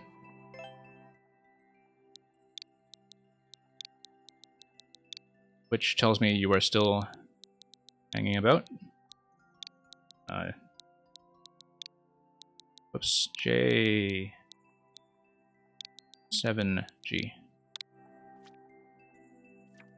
Yeah, and if somebody here gets the first clear on FNAF's level before I do, best of luck to them. The fact that the first clear is still available does kind of make me want to take a closer look later, but of course, a lot of new levels coming in today, so. Fire fast and fend off frozen foes.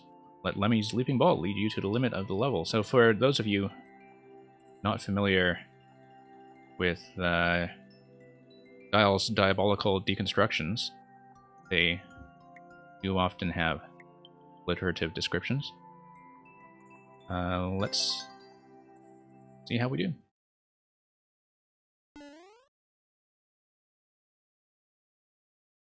Reached the goal without landing. Okay. So let's not jump yet until we see what's going on. Ah, we slipped on the ice already. Okay, so we failed the condition, but I'm going to see if I can practice this anyway.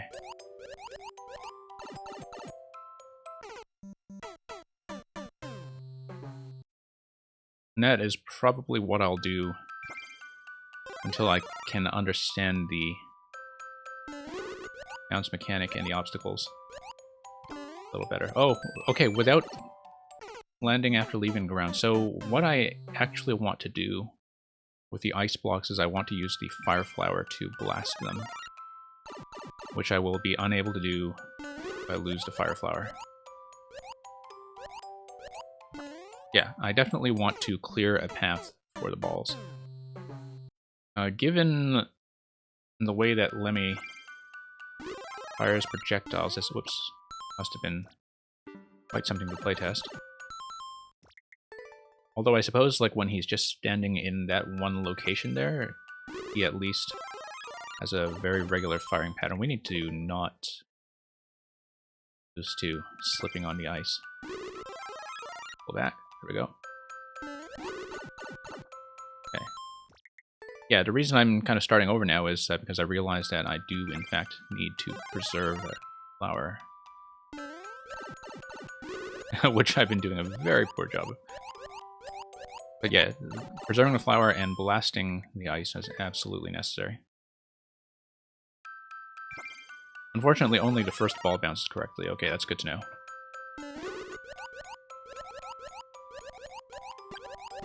Oh. So I basically just ride the thing, and I don't think high bounces on it are relevant. But, okay.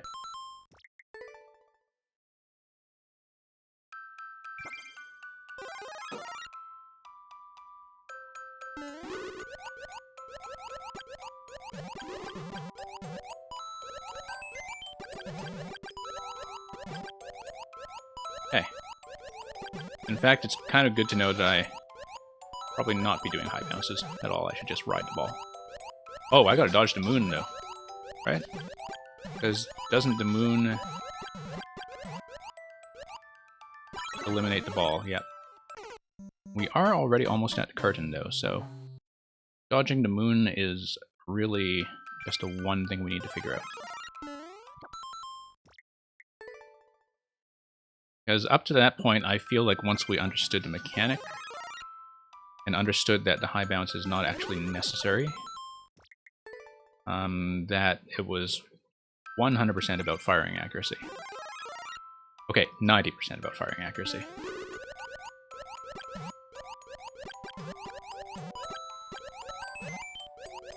Like, the fire bar is actually not that threatening. You might need to kind of, you know, dodge a little bit to the left. Dodge a little bit to the left, but other than that, not too bad. I'm just going to scout.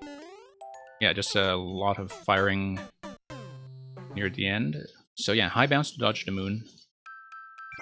The difficulty, I guess, would be doing the high bounce, but also continuing to fire at the ice blocks. But that's almost it. Like, almost curtains for this level.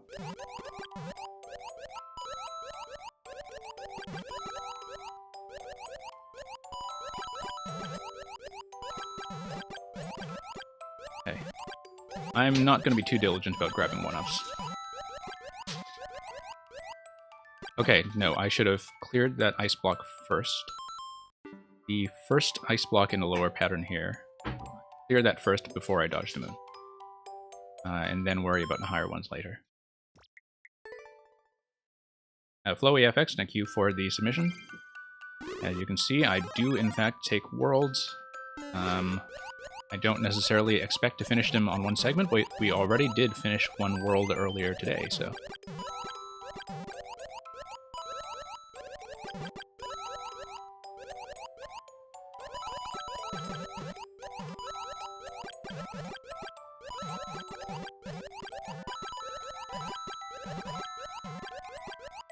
Okay, I just missed every shot there anyway. And so, but I have plenty of time to take that shot. And take out, I probably want to take out both of those before I worry about dodging the moon.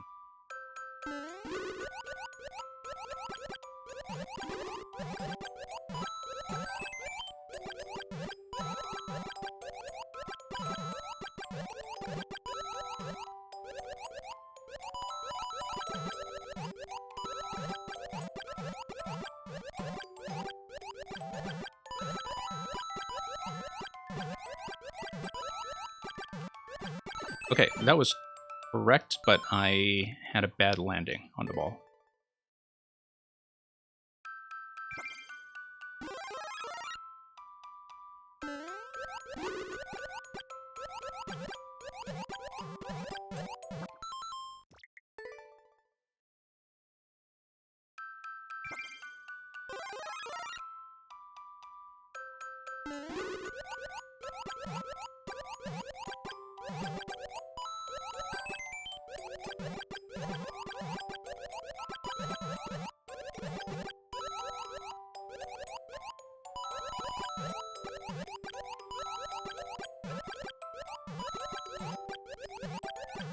Yeah, just a lot of minor additional adjustments. Yeah, I really do need to blast that before I do the jump. I need to blast both of those. But until then, there is no reason to do a high jump.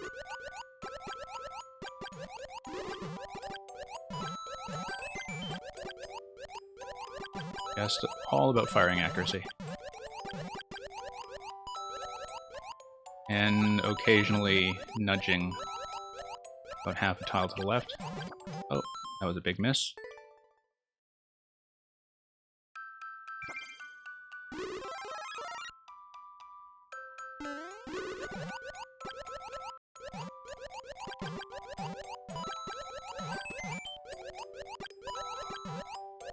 Okay.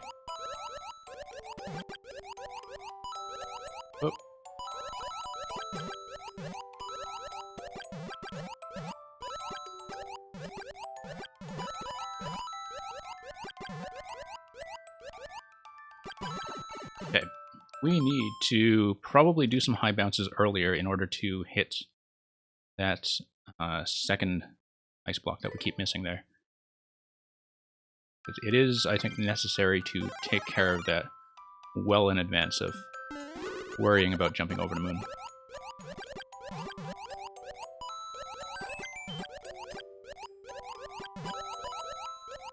Yeah, I like the kind of gentle escalation of this level. That, you know, at first you worry about the bounce. Second, you worry about the ice blocks. Third, you worry about kind of nudging back and forth on the fire bars. And then it's only at the very end that it asks you to do what you've been waiting for all along, which is make a disaster out of the clear condition. But really, it's just that being the sticking point to completing the level. But I think the order and the pacing of introducing the concepts is actually quite nice here.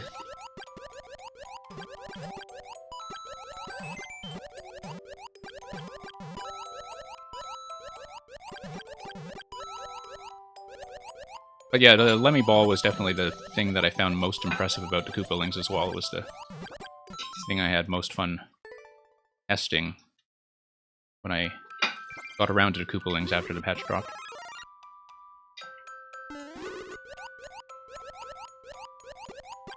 Oh, okay.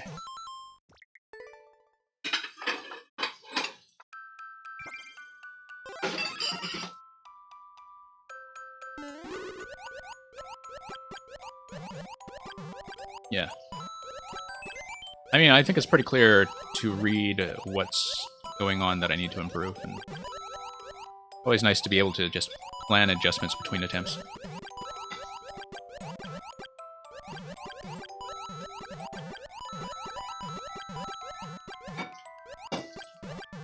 Okay, my jump timing was wrong. The concept was correct.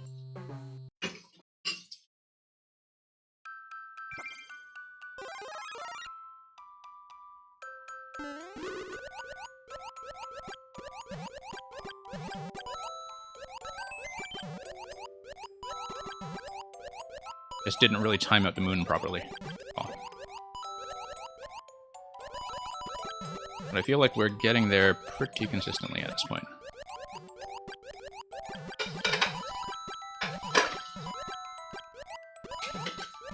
Nope. Just kept missing every shot. But yeah, as soon as I hit the lower one, I need to start targeting the higher one. And I just need to do that more accurately.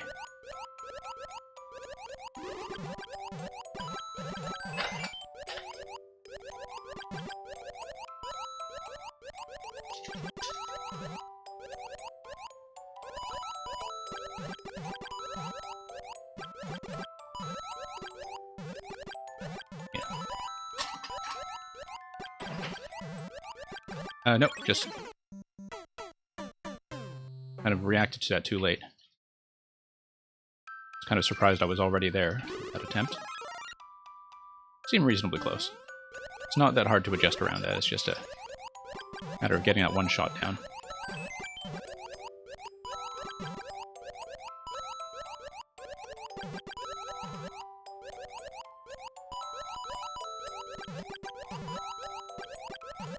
Nope, just missed.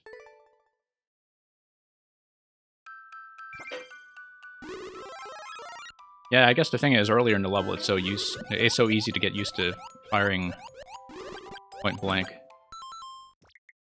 in order to get the shots nice and accurate, that when you find yourself needing to do a longer shot, you get into some trouble.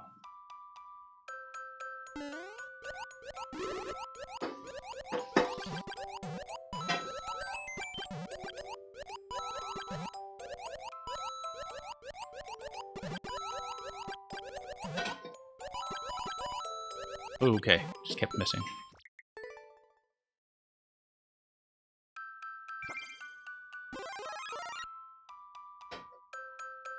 Nope.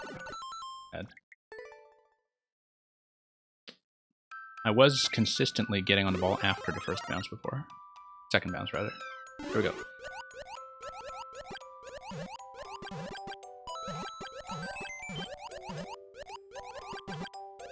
Yeah, accounting for the cooldown on the fire flower so you don't take too spammy an approach is definitely part of the method here.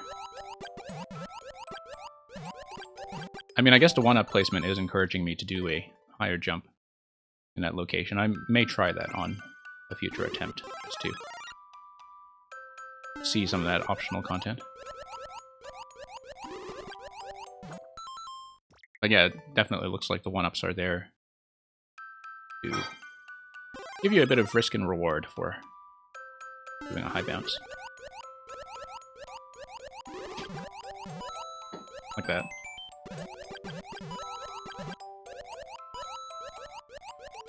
Not sure if I'll go for the other one, but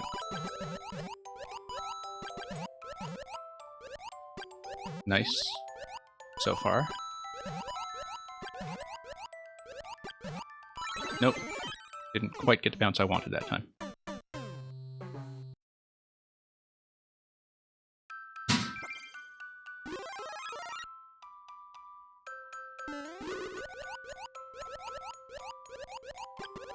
Wow, total miss.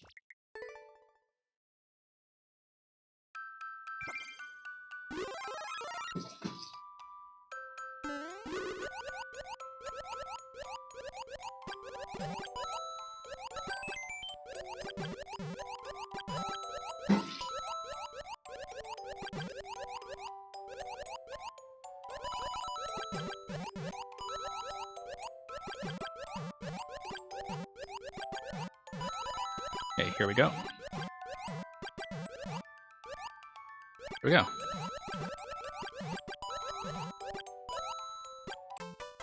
And that's clear.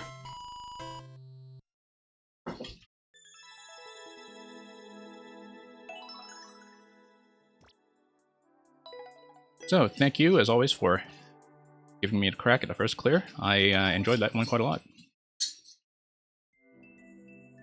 I did notice that the one-ups are progressively more difficult. The reason, of course, that I didn't grab the one at the end was I was still trying to time out the higher shot. The first one I thought was pretty easy to get as a sort of way of telling you that, okay, high bounces are nice to practice, even if they are totally optional. But, yeah, I thought that was very reasonable, really, with the way that it was introducing the elements one at a time and kind of making you make new adjustments one at a time. Like, it was pretty fair about giving me plenty of time to think about that. So, thank you for that submission once again. Looking forward to whatever you do next. A cat with a wooden sword. Are you still flinging your wooden sword around? I think chat says you're here, but you may wish to confirm.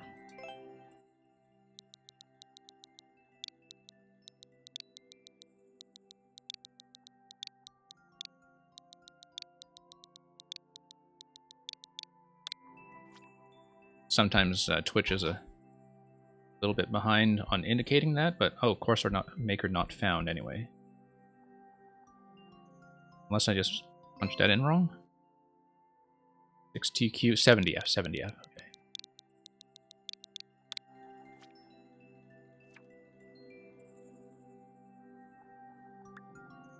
Okay. Okay, yeah, so this was a world submission. And hopefully we can kind of go through it fairly expeditiously. Super Cat World. So of course, you know, worlds being a fairly new thing, I'm still kind of nailing down a policy for how we'll do them when people submit them on stream. Usually I think I'm going to go until game over or until the usual limit of about half an hour or so, whichever comes first. We do have a 30 life start here on a fairly relaxed layout. I'm not overly concerned. On the world, stand still for an Easter egg. Okay, I didn't know about that, so I will try that when we are next here. Wow, that's fairly quick.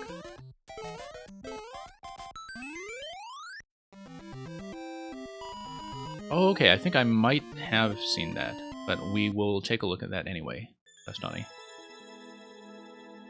Now, if this is indicative of the general difficulty we can expect, we might be able to get through the world fairly quickly. But yeah, let's stand still for a moment.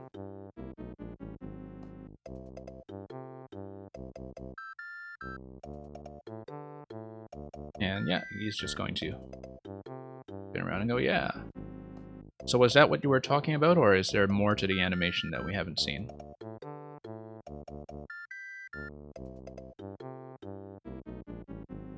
I don't know if we saw anything past that, although I guess the animation is continuing. And he's just kind of getting his morning stretches in. And back to bobbing around, okay. Oh, he has more dances, okay, yeah. Take a look at this.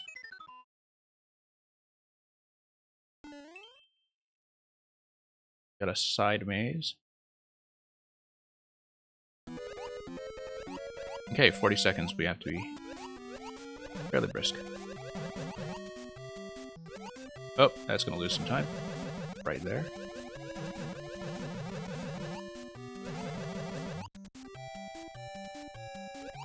Whoops. Well, given the height limits on the main world, I actually don't think the timer is going to be a problem.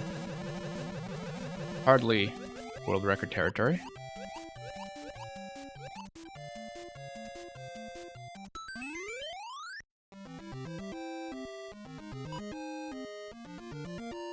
Yeah. Maybe we'll give some of the world record, sorry, not world record, world map dances a bit of a later on. I was off by a second. I totally could have beaten that without the, you know, rather rough spots around the corner. Sure, let's fail miserably at the one-up game. I actually haven't seen a lot of these yet. I was like Ken Griffey on a Super Nintendo all over again. Or maybe just Rusty's Real Deal Baseball for the younger generation. These are totally the Ken Griffey sound effects, though. I'm absolutely sure they are, in fact. Or maybe I'm thinking of the NES Baseball sound effects. Yeah, actually, that's it. The original Nintendo Baseball has that sound effect for the various pitches. Like, you can really recognize the curveball or the changeup sound effects. You've played that for any length of time.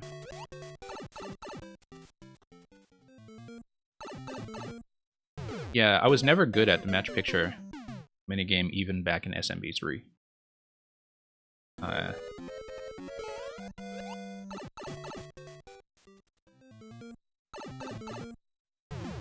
Yeah, that's a bit of a weird landing. Okay, I see. You need to spawn these guys and do a cannon jump up to... or bullet jump, rather. To that platform. Little bit easy to despawn them, I think, given the distances here.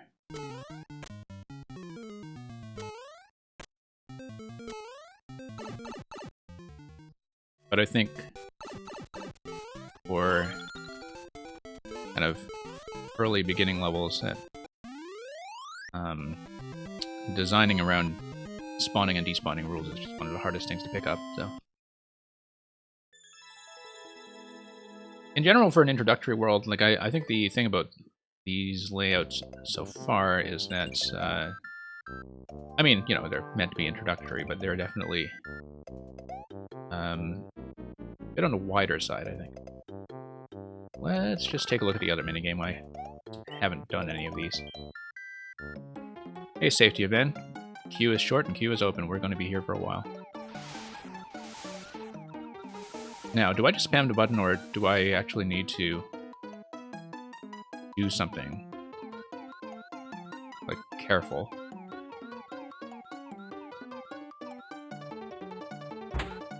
Okay. I mean, does it just automatically give you 5 for pumping the thing?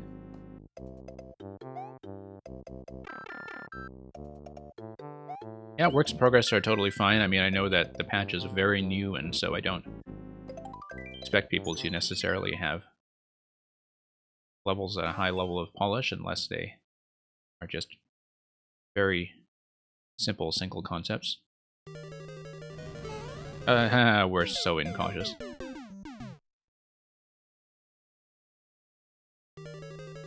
Just spam, okay.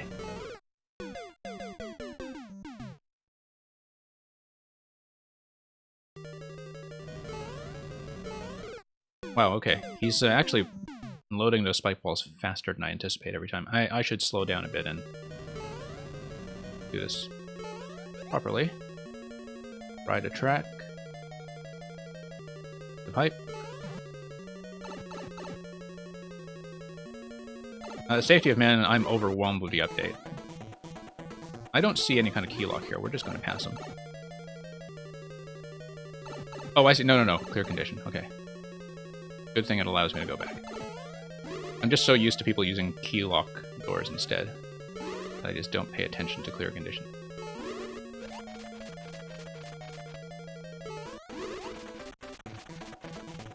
I think, and I think the creator was in chat, but I don't know if they're still here, but I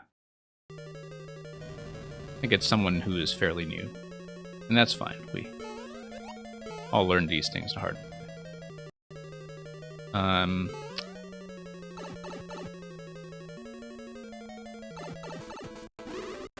Yeah, pretty sure this is either a new maker or somebody who made a world out of their first few levels.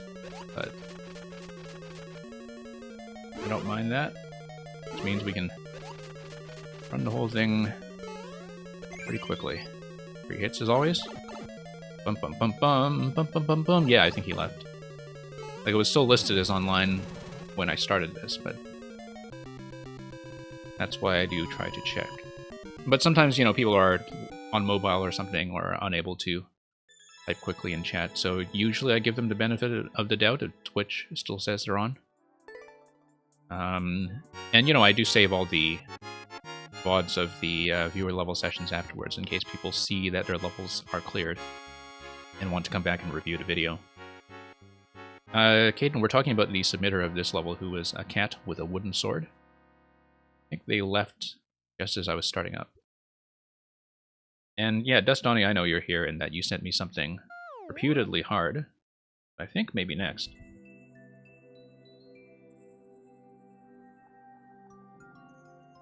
But yeah, I mean, like, I saw there was 1 world, 4 courses. It was easy. Don't mind running it. Hey, let's see the new shirt. We just haven't seen any of this stuff, so. Hadn't even occurred to me that we would have shirts for worlds. I mean, it makes sense, but it's not something I actively thought about. Let's punch Nani's code in.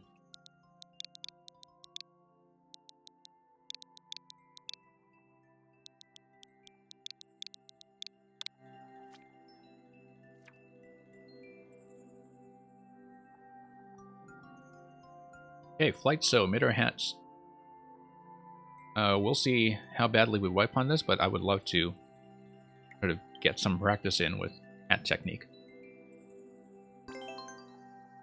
We see a sub 20-second world record and 2 clears. Tells me more than anything that the timings will in fact be a little bit tight, but try to reach the goal without taking damage.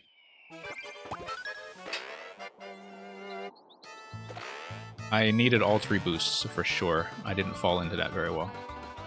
I think it's going to be fall in and wall jump. I feel like it has to be. Maybe not. Or maybe boost at the lowest point. Try that. Nope. Okay. Well, right method, but poor timing.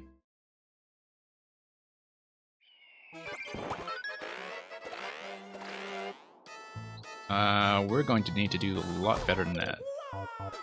A lot better. No wall jump, okay.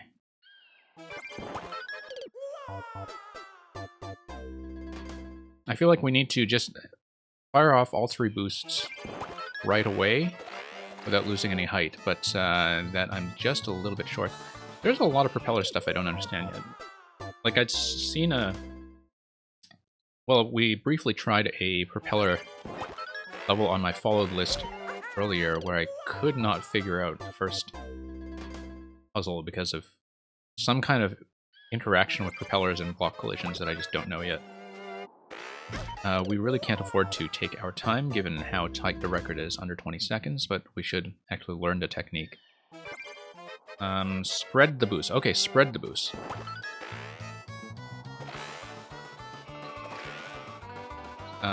But I want to be on the peak of the boost, right? So I see that I am losing a little bit of height on each one there. Oops. Yeah. I mean, even if I don't clear this, it's important to learn this stuff, so... I see, so I just need to... you know what? Oh, okay, clear condition. That's how you enforce it. So I was wondering about that. It's like, well, why don't I just damage boost up top? And okay, we almost got it that time. We almost got it. It's a very rhythmic thing.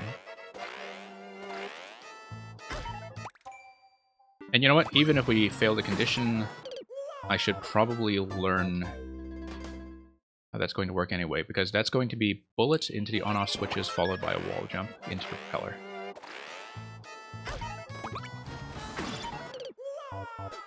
And so the bullet, I would need to trigger pretty high anyway. Like, I would need to hold the jump button pretty much as soon as I pick it up.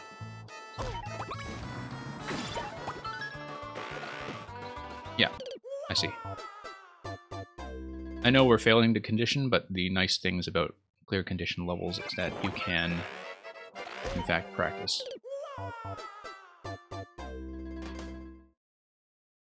Five minutes to go to Able Sisters. Are you in EU? I guess you close at 8 PM, right?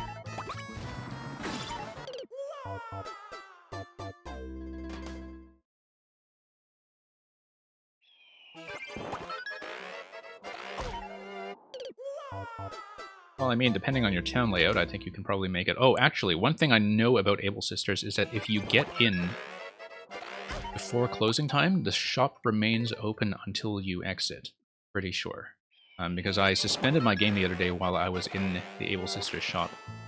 I got back into it at like 2 AM or so. And I was still able to do business there until I went out the door. So.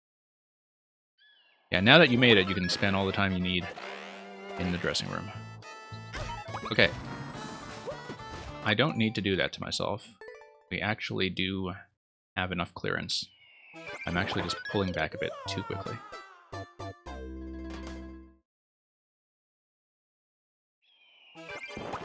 Oh, whoops. Yeah, at Nook's Cranny, I know they turn you out. But I did not have that problem with the Ables, who are, after all, just much better to their customers. Okay, I need to trigger the cannon a lot faster. The surprising thing about these hats is that there really is no delay. You fall into them right away. And if you are going from the propeller to picking up a new power-up, you also go straight from the downward float to a full falling speed. And so I am still too slow on triggering the burst on that bullet every time.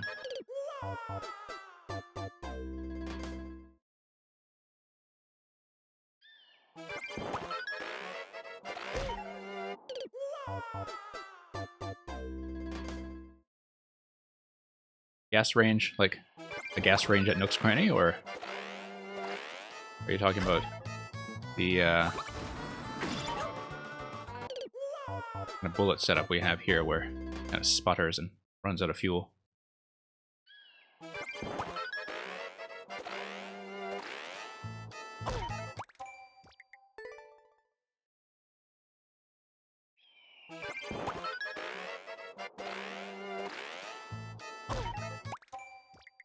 I'm glad I have all my house upgrades in order. In fact, I got up to the last upgrade and therefore 1600 storage slots.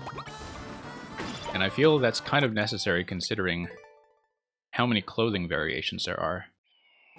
Most of which I'll probably never use. But, you know, you never know if you want to use some of your collected fashions in the Utopia mode or something, which I haven't really played with. Oh, we got much better height that time. Still a little late on triggering the bullet. I got my Nooks upgraded for the first time today. In fact, it was the last thing I was doing before I came in here to look at levels. I love how they start selling some high-end mid-range items that are kind of in the 6 digits.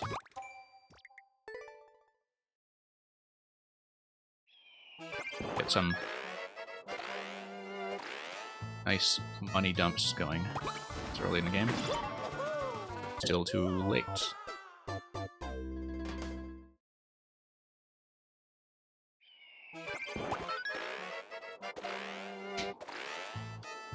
Yeah, Flowy FX, since you are in the queue, my policy is that for people who are in the queue, like if they stay around, I will get to them. I don't think I've ever actually had to tell anybody, sorry, I've been running too long, I have to go. Sorry, you've been waiting for 2 hours or whatever. I have basically set things up so, you know, if you stay, you will get played. Given that I'm on a bit of a harder level, it might be a little while longer, because as I said, with harder levels where I'm making progress, I could sometimes take as long as, say, half an hour. Really have to fire that right away. But we'll hopefully get to you soon.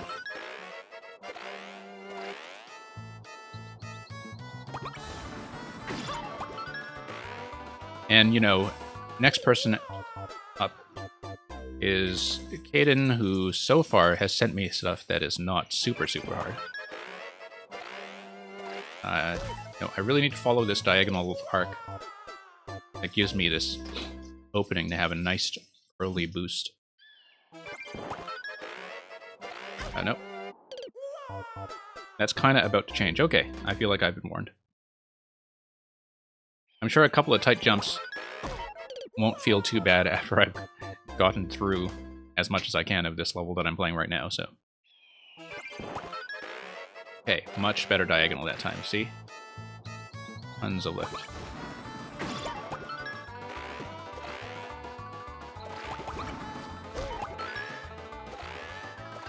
Okay, we failed the condition, but let's see how to do this anyway. Wow, that's really quite tight, actually. On-off switch, I didn't even see the entries or warp block, in fact. I need to look at that again. But we made progress. I mean, not accounting for the fact that we failed the condition. Okay. Okay, no, you need to do a vertical fall where you fall and you fire right away and then you fall into the propeller. Now, did I actually see where the warp block entrance was? I feel like the amount of time I'm taking on that propeller burst is not going to be enough to beat the timer, because I should not be spending that much time on it. But I'm just trying to see the level right now, so not going to worry too much about clock yet. Okay, so where was the warp block? I mean, given that I had to fall into another propeller, I assume it was upwards, but I just haven't been reading that part of the level accurately, so.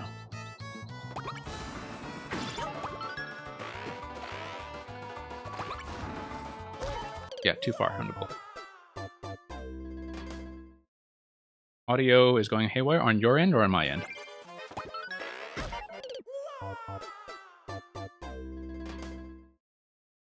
Safety man, thank you for the submission.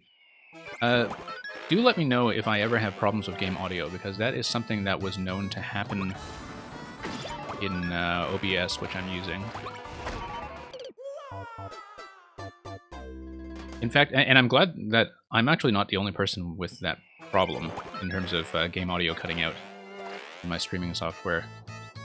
So I don't know how many of you... I mean, obviously, Dust Donnie is following Animal Crossing. Some of you may also be playing Animal Crossing, but the best thing on Twitch right now, if you are unaware of it, is that the interpreters at the Monterey Bay Aquarium have been doing nature shows in the Animal Crossing Museum, where they have experts on to tell you about all the fish and bugs in their towns. And it is the very best thing. I think they're doing it today, in fact, at about... I think they would usually do about 5 Eastern or 2 Pacific. But anyway, they also had that problem with OBS, which was... I see, so Propeller takes you up to the top there. Okay, yeah. So yeah, I think their Twitch username is just Monterey AQ, and I'm probably going to host them once they are online with Animal Crossing later today, because their program is fantastic.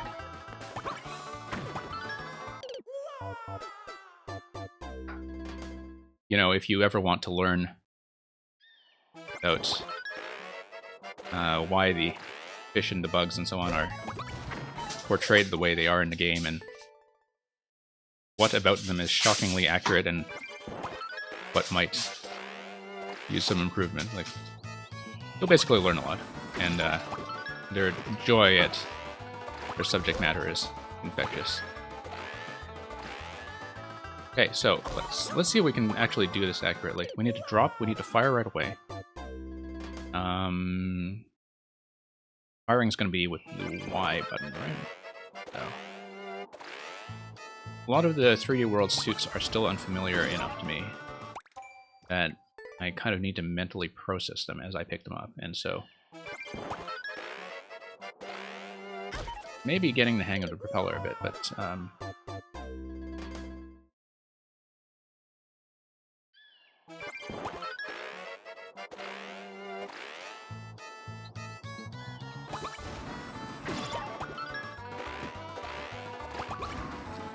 okay, I am releasing probably 2...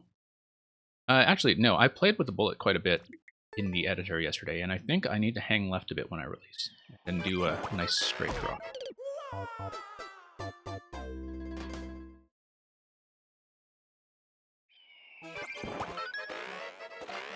That's going to be too low. And I knew well ahead of time that was going to be too low.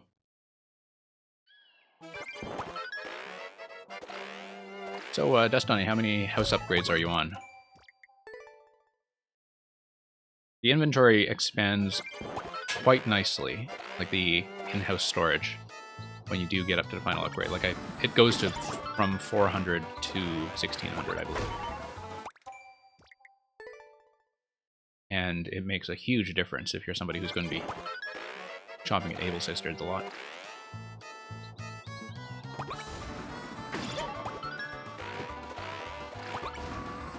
Okay, we do not know how to do that drop accurately yet.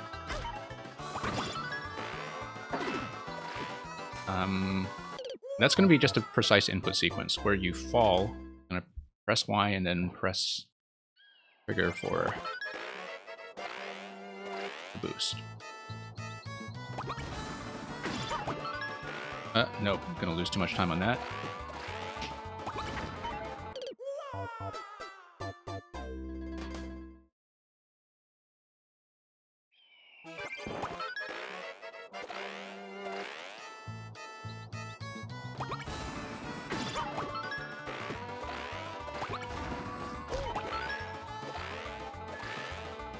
Okay, we've got to figure this out anyway.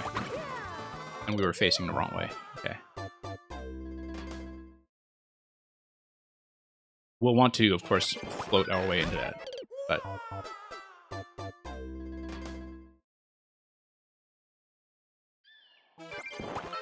They kind of are, actually. Safety of Man, one thing that people may not realize yet, and in fact, I may want to use this for one of my first levels, is that these hats work with the cat suit. So for example, if you use the bullet hat and you blast into a wall, you can still climb that wall if you have the cat suit on. And you can still cling defenses. I think it's true of the propeller as well. Like basically wall interactions still work the way they normally do. And the only thing you would be missing is the cat dive. Like you can't do the cat dive while you are wearing these. But there's a lot of potential in combining with the cat, and I almost don't want to talk too much about it because I might, you know, spoil one of the things I'm working on, but it takes me so long to actually finish any levels anyway, I'm sure. This will be common knowledge soon enough.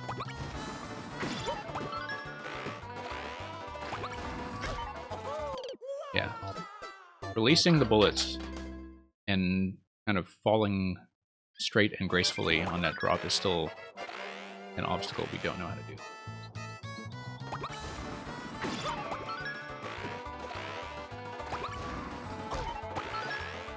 do. Yeah, we used 2 boosts too quickly there.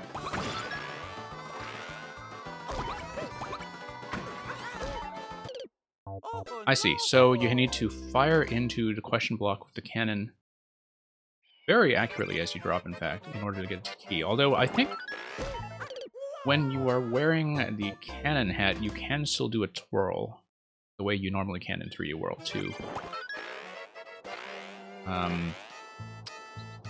Get a little bit more control over your height. And indeed, that's something that maybe I should be considering. The bullet hat. Whoops. Is controlling that drop a bit with a twirl or possibly even a ground pound.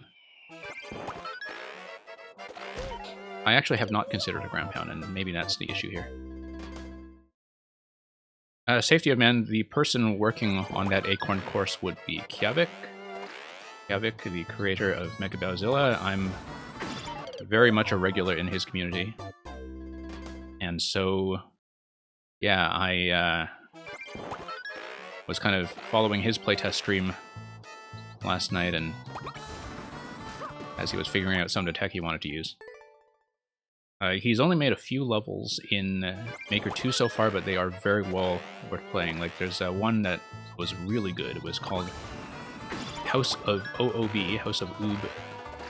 That was one of the first levels to really show off what you can do with custom scroll tricks in this game. In terms of like using custom scroll to create like off-screen puzzles and such. That was very much a pioneer in creation, so strongly recommend his levels.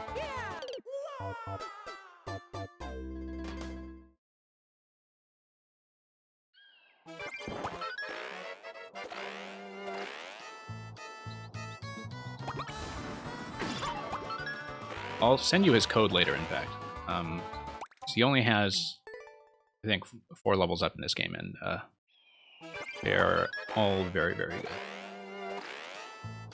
One of the reasons he has so few is that he's a bit of a perfectionist, so, but in a very good way. I wonder if I can just ground pound into that and still recover as soon as I get a propeller. I don't actually know the interaction.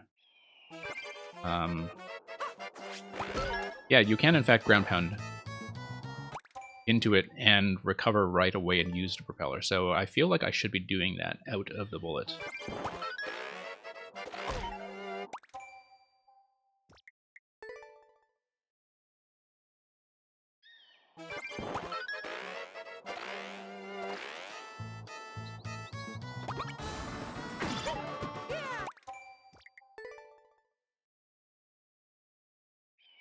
Okay. Let's try to at least get the ground pound strategy going. At least we're doing this a little more consistently. No, I have to release the boost first. I think I have to release it pretty much on the second blue block on the right. But rounding that corner a little bit tricky.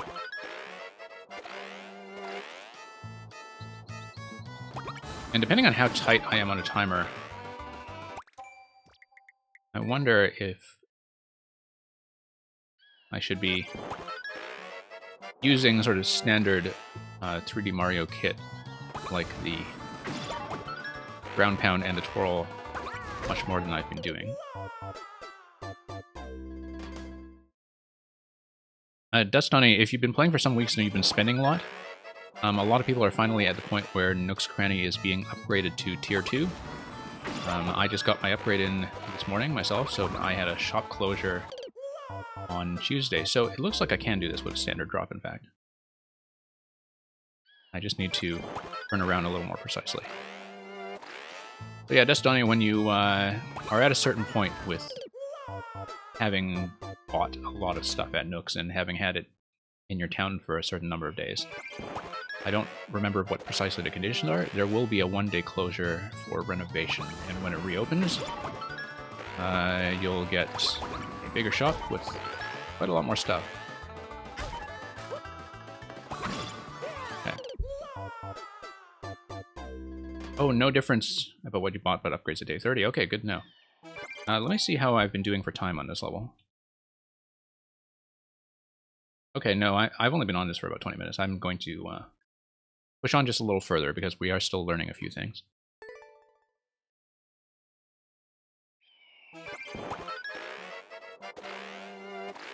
So yeah, I would trust Caden on that and say that it's just after 30 days, because a lot of people seem to be getting that around the same time, so...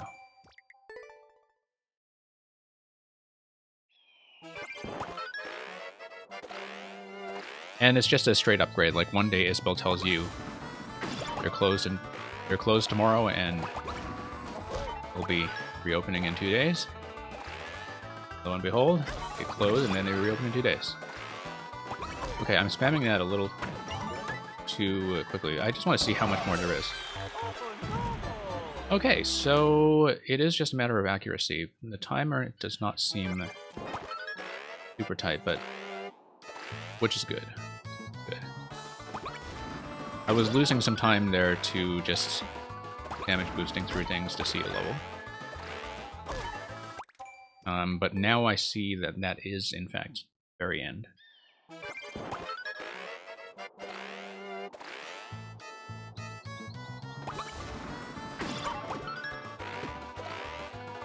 Yeah, I think Bunny Day made me play the game well. Almost too bad that it didn't coincide with the Maker patch. You know, it's like, okay, we're just not going to bother to fish for however long. Cherry blossoms were nice, though. Always enjoy cherry blossoms in every crossing game. Okay, still need to clean that up, but let's try to do this landing accurately. Yeah, that's a very tough corner to turn, but if we can turn it and we can accurately get it to the bullet, I feel like this is within my skill given more practice, especially now that I've seen what the tightness on a timer is like. Okay, really had to do shoot and twirl right away on that. No room for delay.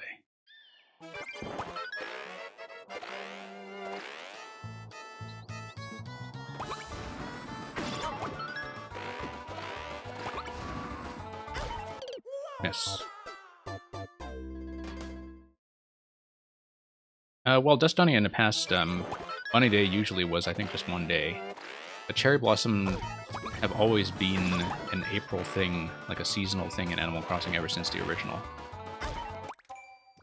So they just kind of, unfortunately, happened to coincide this year. I think in years where Easter weekend is different on the calendar, I don't know how they would patch it in, but like I would imagine that Bunny Day has a slightly different schedule. I am also very psyched for Red Shady Boat. I was kind of beginning to worry if there was some kind of, you know, rights issue that was involved with the counterfeit art. Even if it is, like, historically significant and available public domain art, I was really beginning to wonder if there was some kind of impediment to Oh the no! artwork being displayed in HD. But I'm very glad to see that we will, in fact, get all the counterfeit art again, so you can put the real ones in a museum and all your fakes at home. And all your knockoff Michelangelo's Davids all over your town square. Which is kind of what happens in Italy. You know, you see a number of copies of statues that are public installations. So, very excited to have some flavor of classical antiquity in the town. Also because Red's gallery, like using the boat as the gallery is a very inspired idea. Much better than the tent he used to have.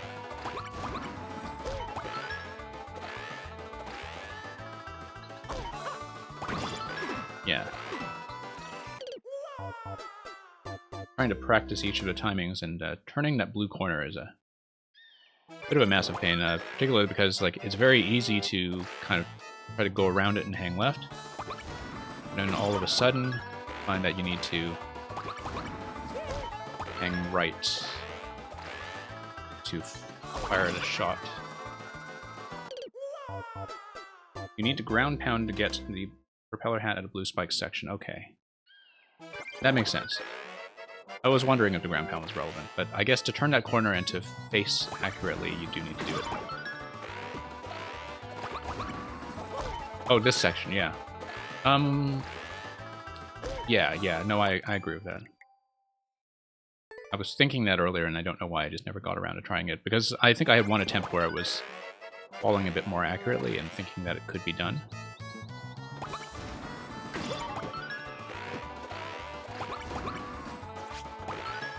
Oh, that's much better, actually.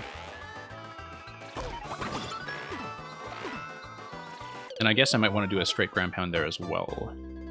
But then I'd really need to fire off every shot very accurately. At least the early stuff is feeling... no, too early. Let's try to do this regardless. Yeah. Oh no! Can you build bridges across cliffs? Good question. I don't actually know. I thought you could, but I haven't seen anybody do it. I think I might just be going off something that was speculated from the trailer when it was originally shown. Anyway, Donnie, at this point, I am going to move on to things that are later in the queue. I don't mind coming back to this later to try it a bit more, but definitely a learning experience, I think, because this is the first like serious propeller technical course that I've done so far after the patch. I think that was a very valuable experience to kind of understand the interactions and figure out some of the trickier bits with its timing. So, thank you for that. Again, I am totally open to seeing that again later.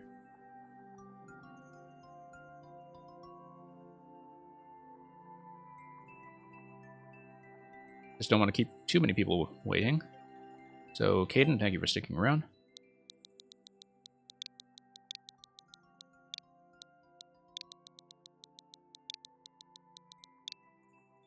Yeah, I mean, I definitely still had a lot to tidy up about that level in terms of turning the corners that looked like they might require the ground pound. And I think I'll have to play with some of that in the editor, like understanding what the recovery times are. I got in wrong, I think. BRK M1B W9G.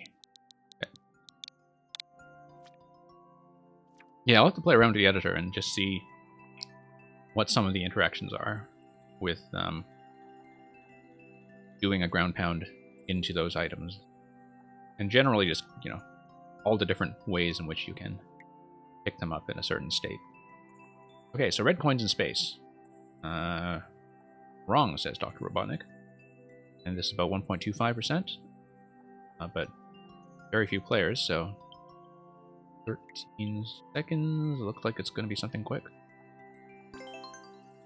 And you just made a super world, okay.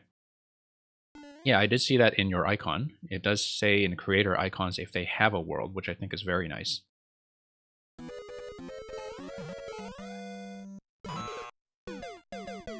Now, why is that buzzing at me? Oh, I see. I want to drop the font, right? Or what's going on here?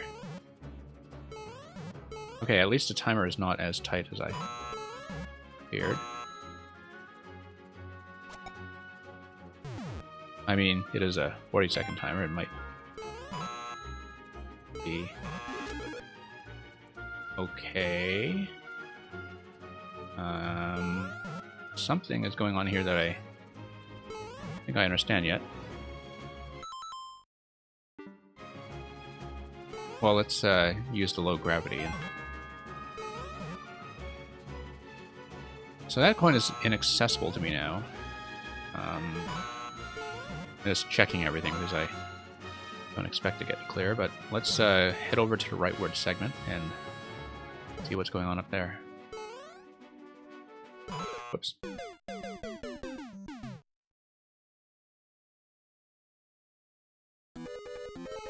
Yeah, I can see that it's a trolley level. Okay, no, you can't just run up here. That is a lot of invisible blocks.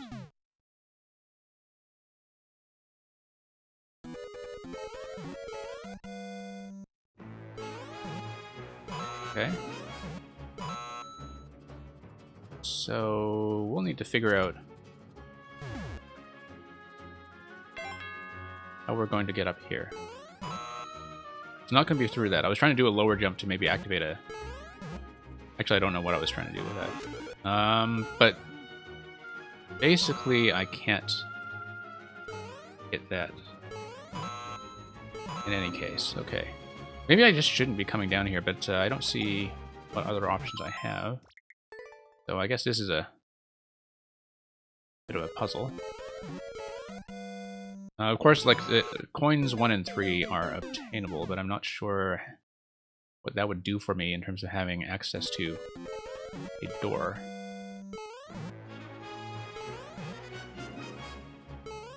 Maybe a vine climb? Like, obviously, one thing I would check when you have invisible blocks like that is whether a vine climb would take you through.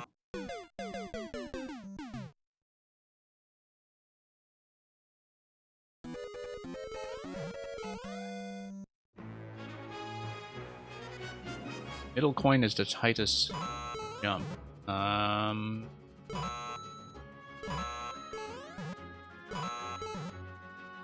Okay.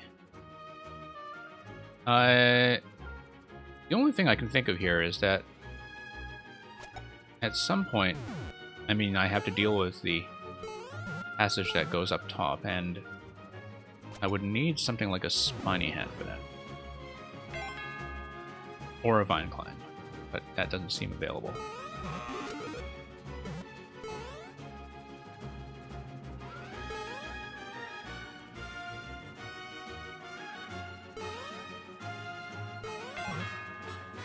Okay, so that's going to give me a ding-dong. Oh, I see. So you need to jump through diagonals, something, right? Like, because that's how I was able to obtain that coin in the first place. Was you need some kind of diagonal entry. Like that. Kind of fade into it from the side.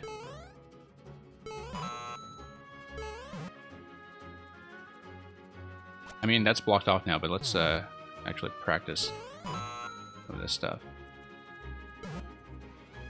So there's some kind of low gravity technique that I need here, right? Because I know that the jump height this gives me gets me high enough that I could have gotten on top of this block, but I needed to kind of enter this from the side.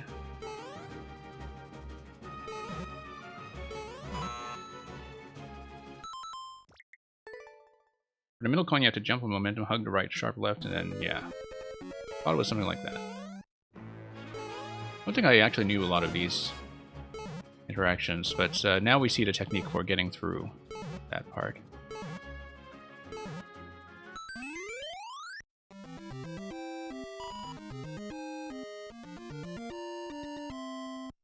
Anyway, thank you for the hints. They were extremely helpful.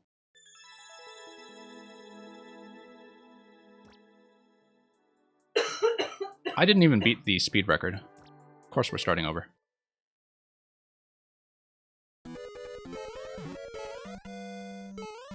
Whoops. We're not going to beat the speed record.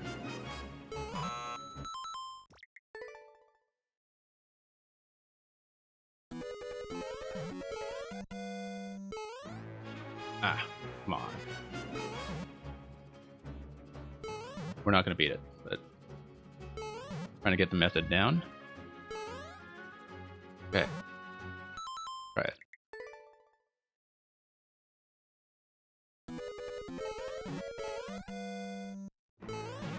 Yeah, this is kind of a relatively obscure technique anyway, I think, for getting around the invisible blocks, that you can do that at all in the low gravity night theme. I would assume it's not really that well known. Okay, it's on that block.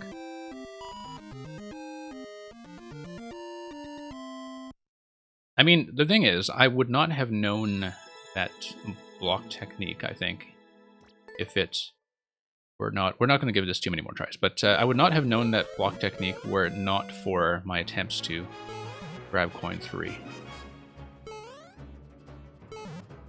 Don't think we'll beat it. No, we're already over 13 seconds, so... Alright, that's fine. We get the general principle of this stage.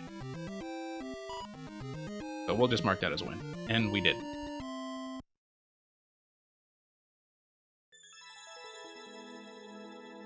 Flowy FX, I don't know if you're still here.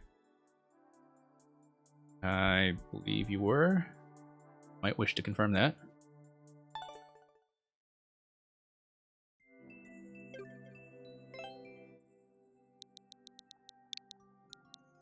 We'll just kind of load up code regardless. Flowy FX. Chat does say they're online. But sometimes the chat is a little behind in that. Yeah, 5 worlds, 11 courses. I believe this was a world submission, right? If they're not confirmed to be here, I might bump them back a spot, or we just run a little bit of this. Let's check.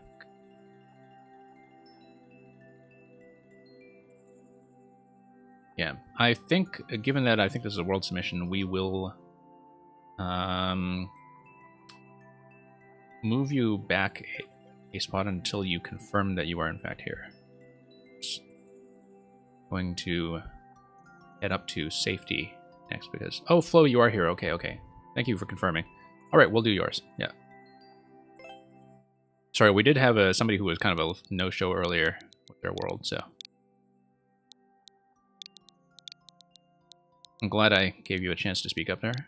I usually do trust chat on this, but, you know, I was seeing that, okay, you're sitting... And you do want me to play the world, right? Like, this is world submission? Or did you want me to pick a course? World submission is totally okay. I think you checked the rule set on that earlier.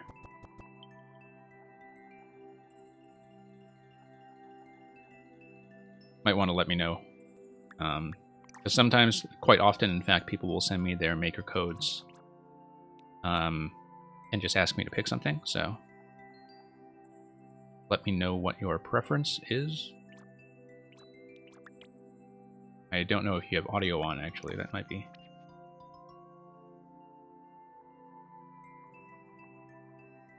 what's going on, but...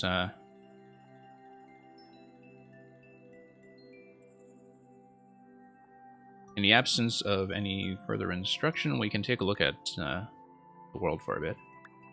5 worlds, we're obviously not going to get through the whole thing, but we can push through what we can.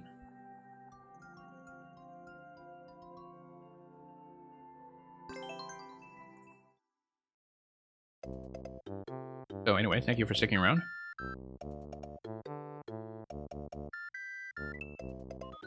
Super Danny Smile World. Well, we'll see. I mean, like, I'm still figuring out how I want to run world submissions when we do have some other people in queue. I might not do that all in one segment, but 30 lives, fairly generous bank. See how we go.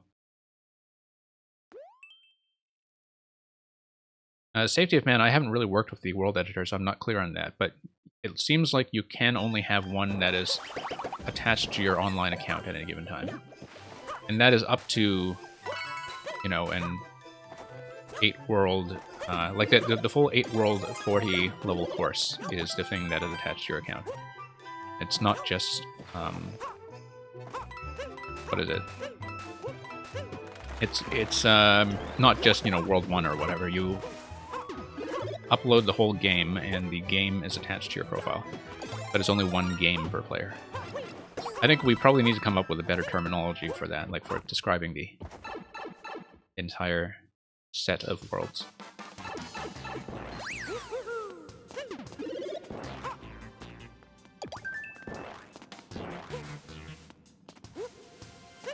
But yeah, what I've been thinking, and which is the rule I've been advertising so far for Worlds, is that we will either go for the usual half hour or so, or until the first game over.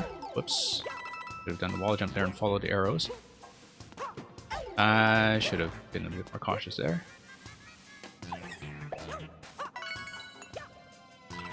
But of course that is based on a judgment call of difficulty and length. So I think if you're requesting that I finish about 11 courses, given the difficulty tuning of this one, it's probably doable, but, you know, I assume that it's all levels that you made previously and that there will be some variation to the difficulty level that I haven't seen yet.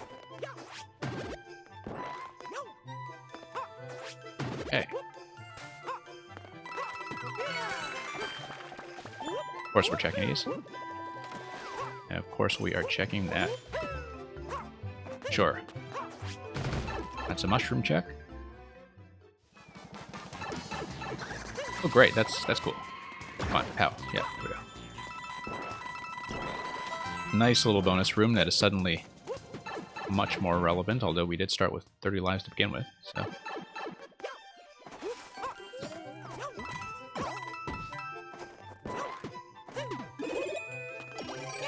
We unfortunately won't really get much use out of that catsuit.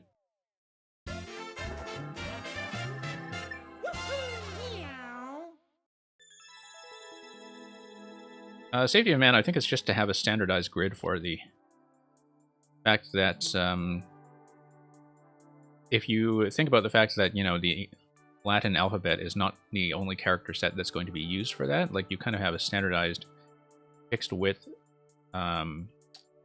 for the typefaces that also applies to, say, Japanese makers, like, and then you have that very consistent, colorful format that sort of matches the Mario design. I mean, nobody's going to mistake this for, you know, official Nintendo product or anything. I don't think that's the concern.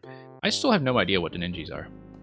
I thought they were number of people who have reached that stage, but something tells me that can't be right, because, like, now we see an increasing number from 1 to 2.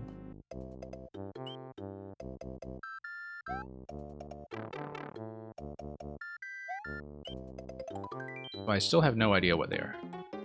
Okay, let's do some minigames. Okay, hit the bump.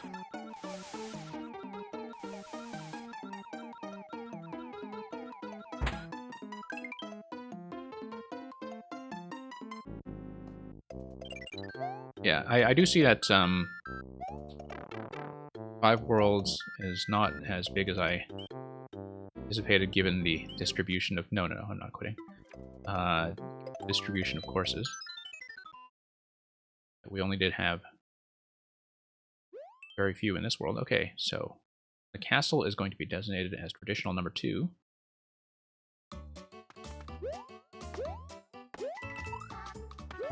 It's being NSMB, I always expect to ride those guys. Of course, we're going to check up here, but that's decoration. Very satisfying to do that, in fact. use them as a bouncy platform. And smaller bouncy platform. Whoops. Should have been a bit more careful. Oh, yeah, and here we do ride them. Should have been a bit more patient on my end about waiting for them to come out of the blue pipe, but what was I saying? Be a little more patient about waiting for them to come out of the blue pipe. I think, yeah, playing in modes where lives don't matter, I think has gotten me into the habit of rushing. I always expect these guys to... Oh no, I ride them and if I stay on top, they do go up. Yeah, that's right. I always forget, like... That's... The little ones go up and the big ones go down, I think, right? Here we go.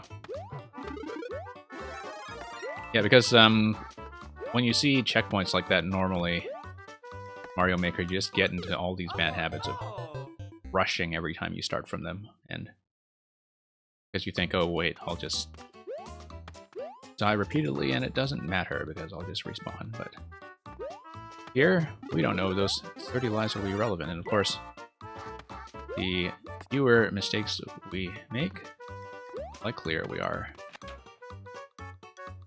get more levels.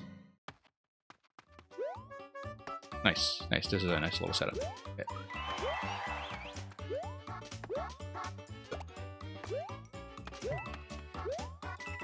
Sure, let's grab this in case it's the...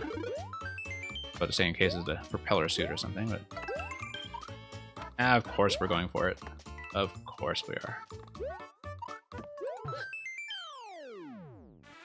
are. Safety of Man, we just saw the baseball minigame for the first time a few submissions ago.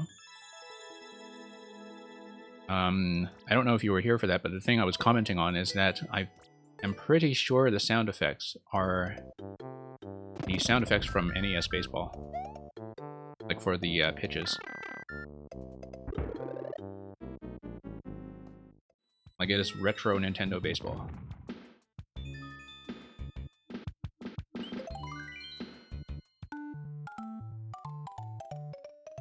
And speak of the devil.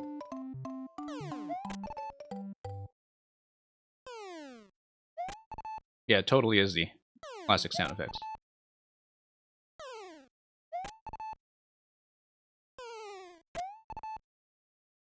For such a simple baseball game, I played a great deal of those,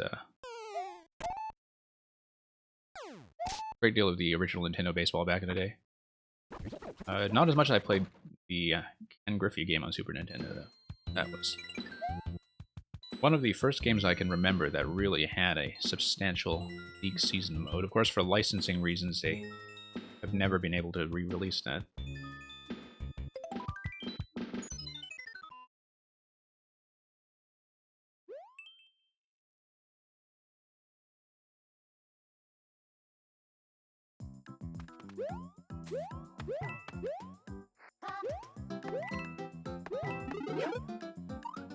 Oh, whoops. Okay. Being a little bit careless.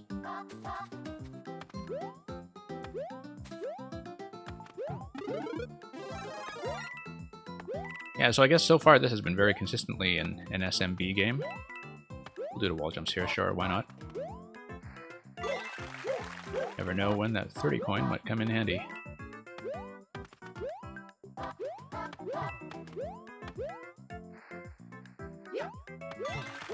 Other nice thing about the world layout is that maybe people can start getting back to putting one-ups in sensible and satisfying locations instead of just having 3 at the end for endless. You know, the very conventional way to do. Like that, you see? You see? I mean, I'm sure this was an older level that you repurposed, but you know what I mean. Like, the sort of traditional style of one-up layout is all of a sudden back in fashion.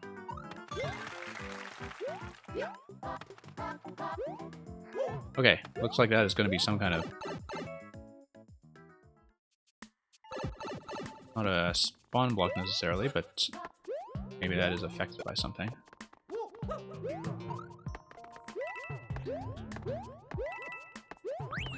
Yeah, this has been quite a nice little traditional game so far, actually. I can see the effort that was being put into authenticity.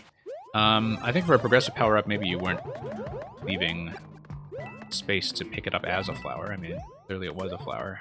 But that's okay. Not a big deal.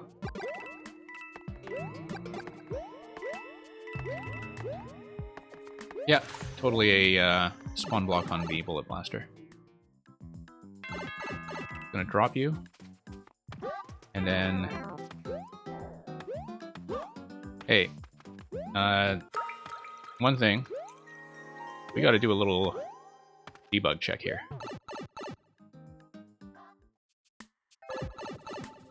Okay, so you do have to go through it again if you do that. That's fine. I mean, I know that you didn't block the entrance because you presumably wanted to disguise the on-off switch just as a matter of cleanliness. I totally understand that because I do it too. Like, I mean, you know, to have some kind of on-off controlled mechanism that doesn't require you to have the dotted line blocks visible to the player everywhere. You know, so you can keep it aesthetically subtle. And of course, in most cases, you would understand that players would not just do something silly like that and respawn the whole Bullet Blaster from scratch. I do that because it's my habit to try to break things. And in fact, if you did have the switch in the wrong position, it would push you back into the previous room. Anyhow, so that's a nice little quality check.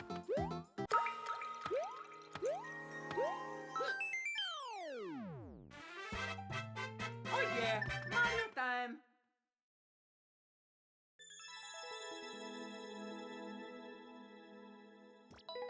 Oh, and even the title says the magical on-off switch. I guess? Was I even seeing the titles at all? Yeah, when I load into the level it says what it is. In fact, pay attention to that.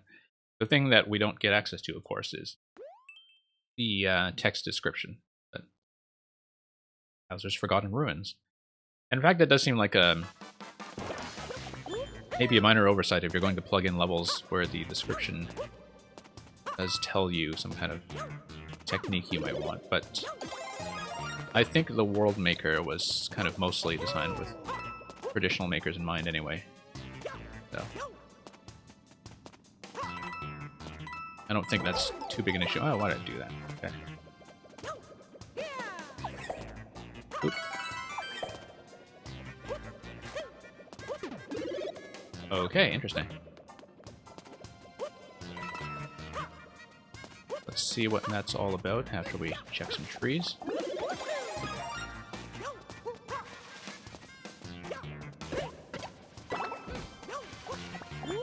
Okay. I see. Secrets. Secret that is very clearly denoted by an arrow. Whoa, that's a fast auto-scroll.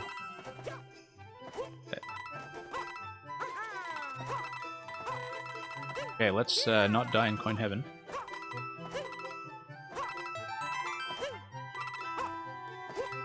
Be a little bit compulsive. Oh, the coins are just out of... Okay.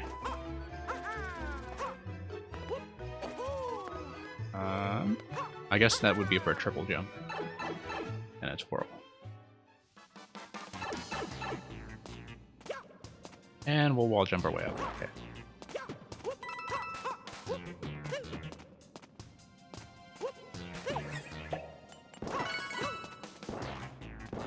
I do see a point here.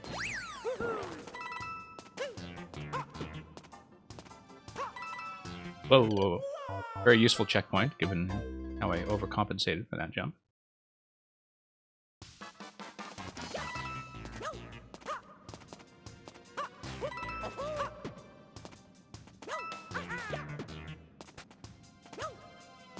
Whoops. Oh no! Yeah, I gotta be quite cautious about landing on that one tile. One of those things that's strangely more accurate, I think, than most of what we've seen in this level. But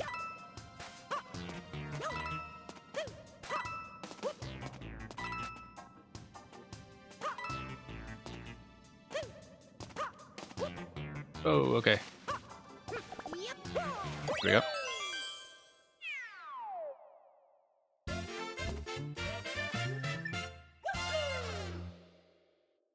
Okay, making decent time so far.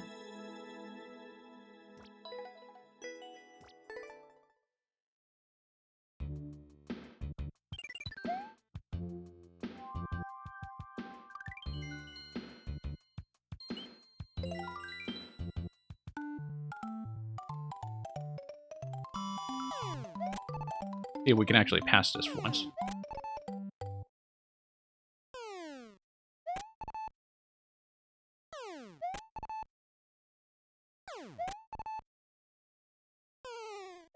Nope.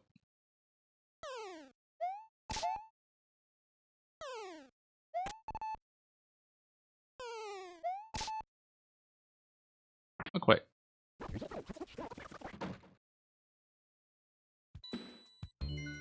Yeah, so that's where the buggy Mario has been hiding since Maker 1.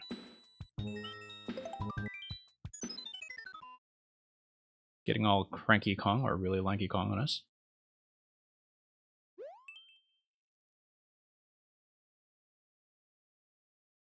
Okay, watch the ground below you.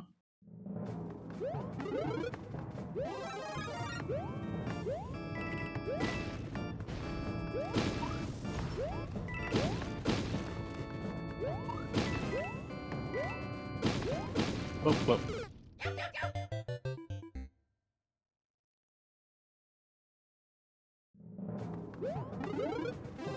Yeah, so Flowey, if we're not at the end at the 10-minute mark, we'll probably ask you if you're able to stay to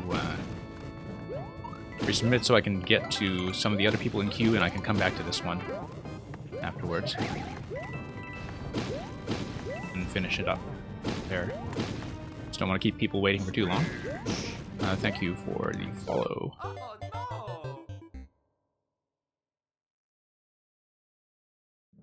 But, I mean, we'll see. We'll probably do as much as we can over the next 10 minutes or so. These have been generally going quite well. I feel like I was definitely behind the time a little bit on that on-off switch. But I can see that. I mean, I can see the muncher quite clearly on the track. I know what mistakes I'm making.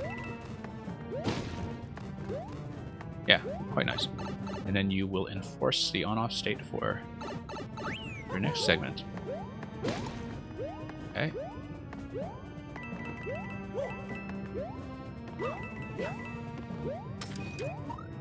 Nope. Failure. Oh no! Should have actually done a backswing first. I should have known that, given how much time I had remaining.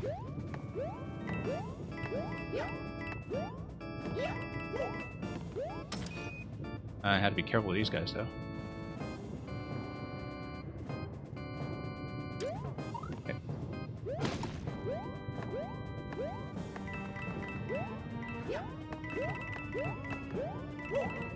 Yeah, that wasn't going to be anything interesting, I don't think. One block star, whoops. Oh no!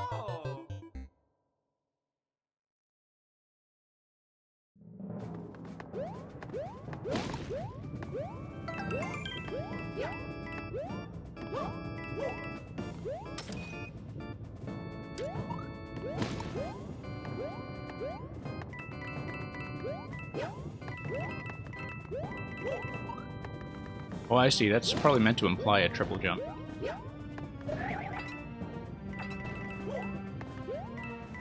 Yeah, I lost a bit of distance down there.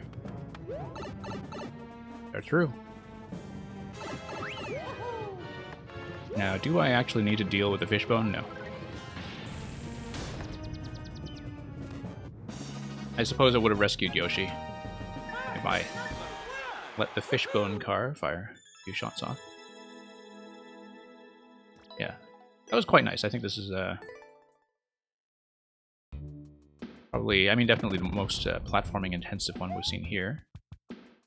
So we're at the end of World 2. You had up to World 5, right? We can afford to do a little bit more, and then I will move on and come back to this, if you are able to stay. Let me check the mission list first. Yeah, Safety of Man and Nick 666101. I might look at yours first and then resume after 1 or 2 more levels. But yeah, I do think with the introduction of worlds that, you know, some traditional makers are definitely going to make a bit of a comeback. Because often the issue before on Twitch is that, you know, traditional submissions get about a minute of glory and they just get buried in harder levels or puzzle levels and roles and so on that take much longer and demand a lot more airtime, and so traditional makers got relatively little attention. But if we are doing worlds as one big chunk, I think that does address the issue a bit. And I'm quite happy to do so, given that my queues tend to be short enough that I can, in fact, make that time. And I think people realize that generally I'm going to average about 20 to 30 minutes with user submissions anyway.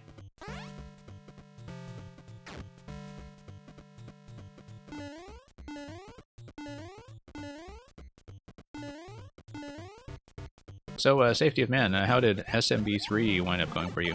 Oh, hey, here's going to be a potential issue. You don't want the Wiggler to escape. I don't know if it can escape. I don't think it can. Okay.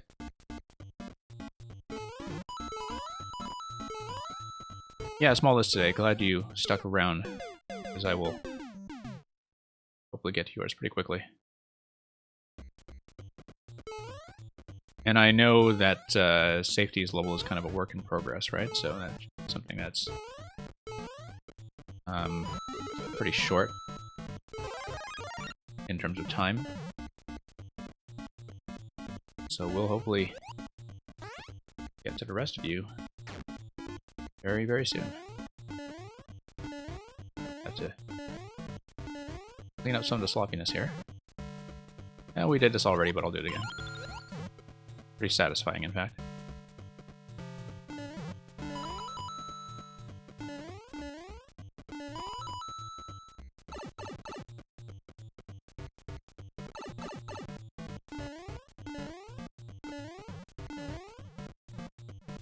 Yeah, SMB3 is really quite nice too.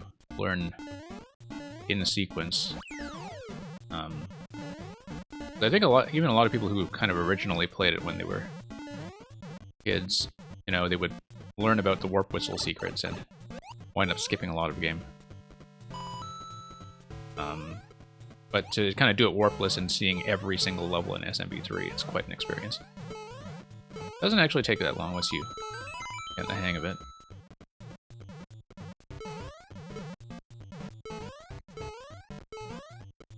Mostly because the stages themselves are so short. But I didn't actually check the water down there. That was probably something interesting. No, there wasn't.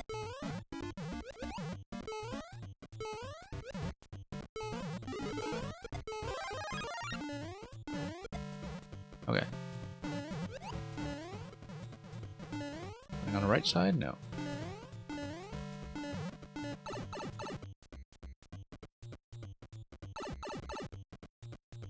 Yeah, and that's something that, you know, in spite of the fact that game over is apparently only reset your checkpoint and they don't actually send you back in this world map mode, it is a nice little element to add to the world map mode. The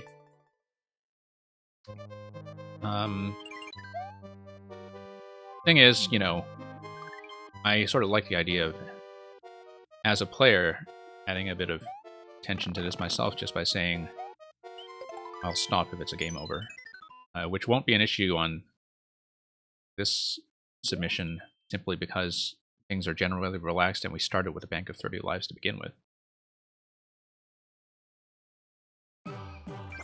But that is no reason to be totally incautious, and we didn't pay attention to the clear condition at all this time. Now, as far as I'm aware, selecting start over actually preserves your lives. That's one thing that I did not expect. In fact, I've seen this concept before, jumping from tree to tree without touching the ground. I did one with this concept not long ago that was actually really tight. Tuning was very precise.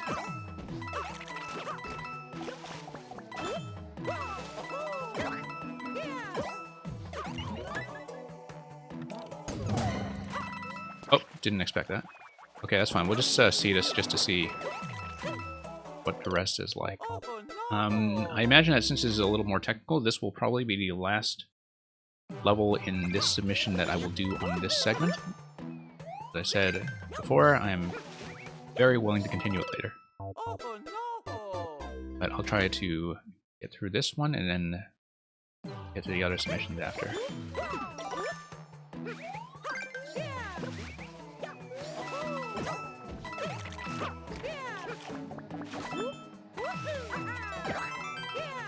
Whoops.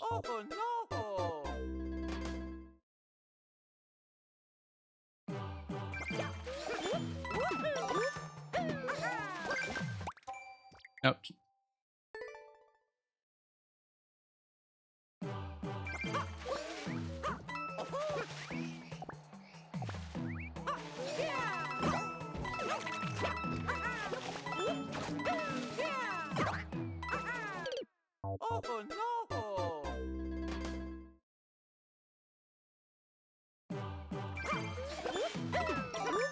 Okay, just gotta clean up some of our precision here. No, we can do this segment. It's just the Goombas. The next segment kind of caught me by surprise. The way you see them off camera when you drop. There we go.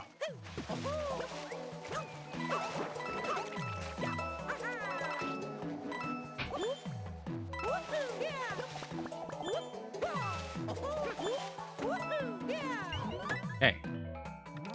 Falling right into that. I usually go for the bonuses, but I think I'll skip that one. No, failure. That'd be... Oh, I see. So you need to wall jump around, kill Boom Boom, and then grab the key, and then go through. Okay, I know I failed the condition, but I'm going to see this anyway. Just to do it.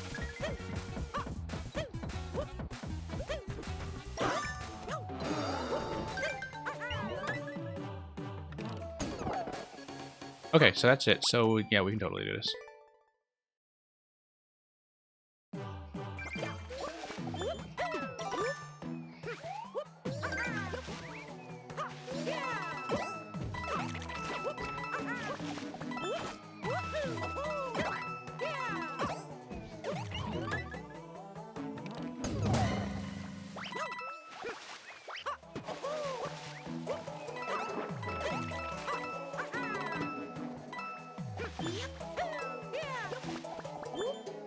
Okay.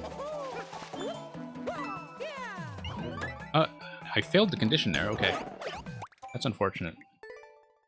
A bad landing on that warp block.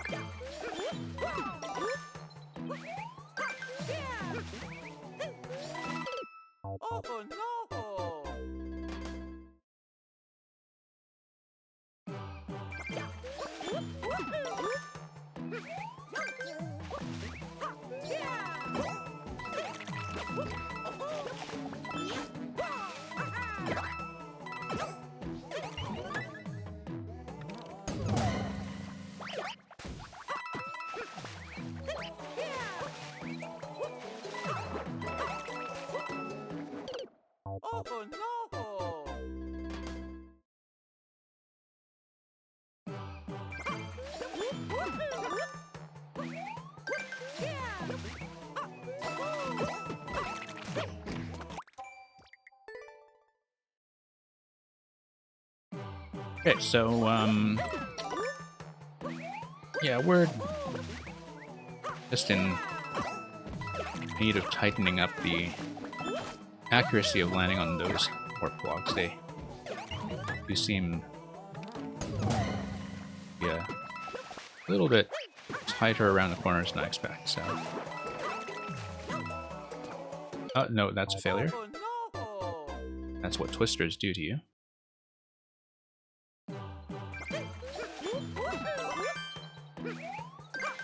I mean, we have seen this all the way to the end, but need a little bit more accuracy on that one warp block and on the corner leading up to Boom Boom. But now we know how the whole level looks, at least. I feel like I've... Okay. I feel like I've seen it.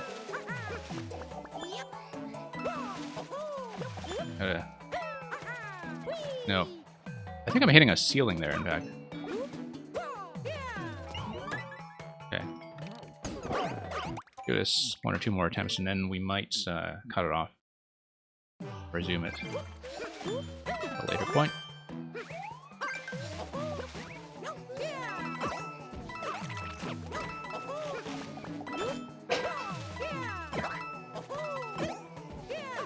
Oh.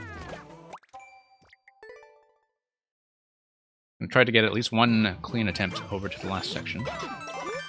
I think the issue with the warp block near the end of the second segment is simply that I can't see my positioning because I'm going off screen. So it's a little bit difficult to hit that one. Just for that reason, that I can't see my arc and visually respond to it.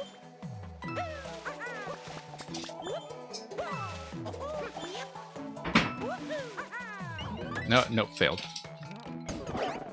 Yeah, I think that's going to take a little bit more work for me.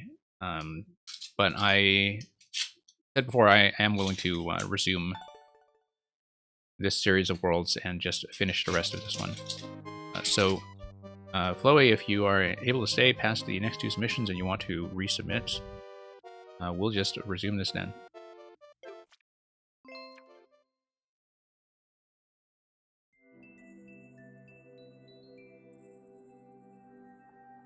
But yeah, thank you for that. That's quite a few levels that we got through in the process of half an hour or so. Pushed partway into World 3 out of 5. Got to practice a bit of baseball. Yeah, safety. Now, you said that you had a work in progress. Wanted me to take for a spin.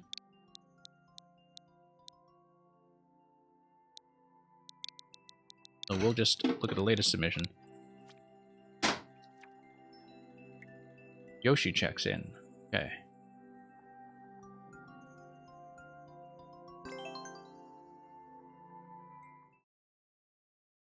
Let's see how it goes.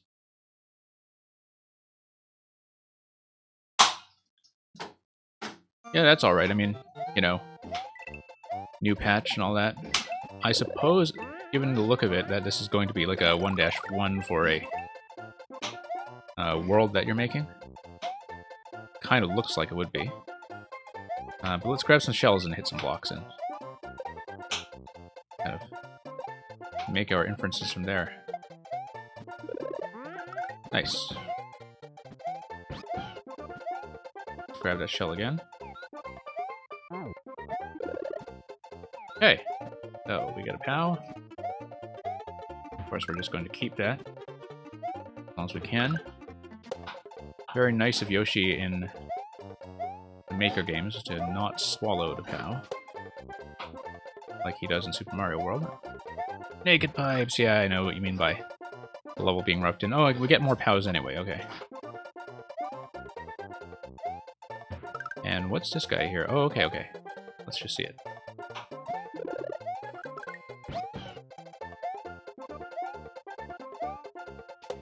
Yeah, I'm sure with those pipes that you can just extend them to the ceiling or anything. Oh, that's very classic Super Mario World block setup. I guess it would be built for an up throw if you do not already have Yoshi. Let's just... Okay. Oh, no. We actually wanted to clear this with a shell. Let's try to respawn a shell.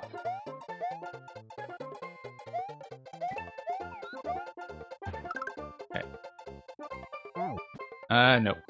Let's let that sail back.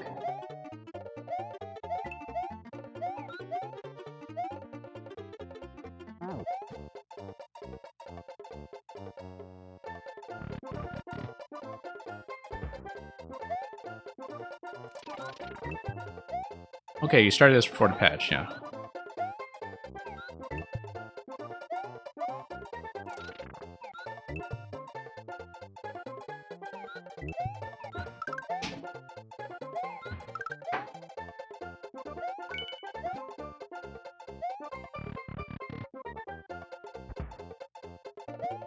Well, I mean, it does kind of have to look at something that would fit a potential traditional world kind of game. Yeah.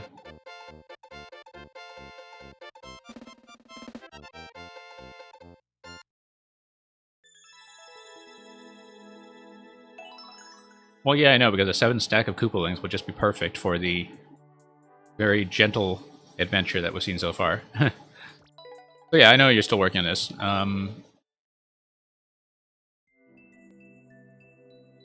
So, like, I mean, you know, traditional level, there's not much I can say about it apart from what you've already seen in terms of the way I was flowing through it and checking the pipes and so forth, so... definitely the tendency of a lot of players will be to keep held items for as long as they can, like the POWs.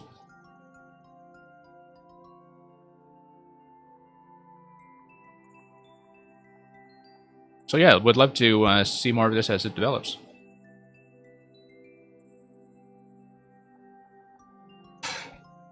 And if you have more that you know I haven't played, in fact, I'll check your profile. Feel free to tag those onto the end as well. Yeah, Nick666 will get to you in just a second. So yeah, Safety, I actually haven't seen this one yet, so if you want to tag that on, be my guest.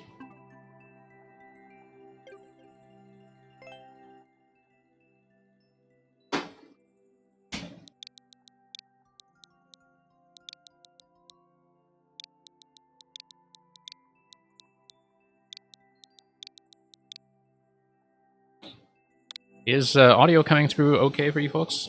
Just checking, because we sometimes have a bit of building noise, and I don't know how badly that comes through on a mic. Okay, squirrel level, wonderful. I have not played a squirrel level yet. And so this will be a learning experience, and thank you for offering me a chance at the first clear. Many dangerous obstacles await. And here we are again, reached the goal without leaving the ground. I'm sure the wall cling will be very relevant. And that's okay, it's a learning experience. We'll figure it out. Oh, I see, okay. Yeah, we need to cling right away and then float. That's fine, that's fine. The thing is, we have to learn this stuff anyway. Let's just do it. Let's do it the hard way. I wanted to float down and grab the bomb, didn't I?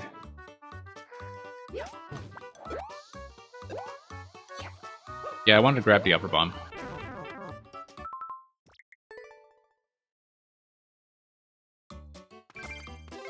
Yeah, I would rather see the map and practice it, of course. But thank you for the advice, regardless. Okay, the bomb's gonna get bumped, and then... I see, no, I do need to catch the bomb before that point, so I can throw it here when it drops.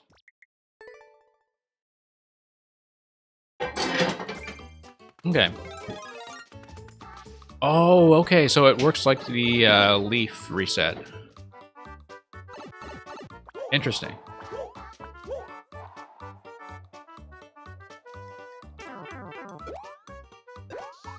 Yeah, but I do need to hit the bomb over to the on-off, so...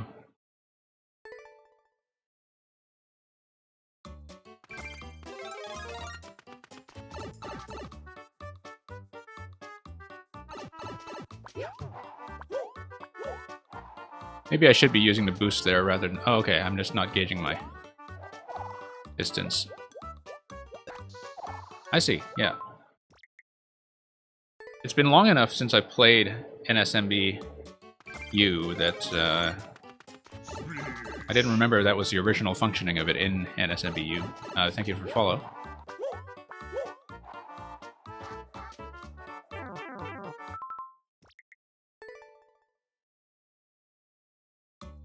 Yeah, I've been trying to stomp and grab the bomb. That's the idea, but haven't found a technique to do that yet.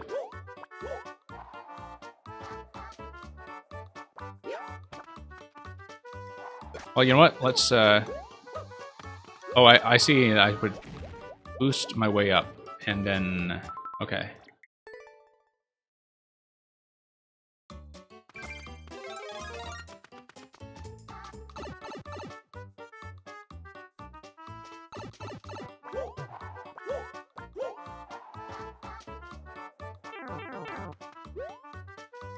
But because, I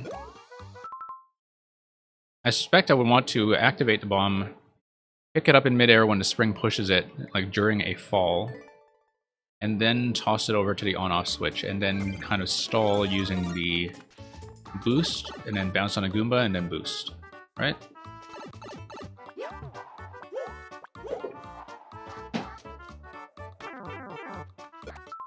Yeah, I think being off-screen is definitely throwing me off here, but we'll see what we can do with that. And thank you for the submissions, by the way. Just give me 1 second here, please. Need to take care of something quickly.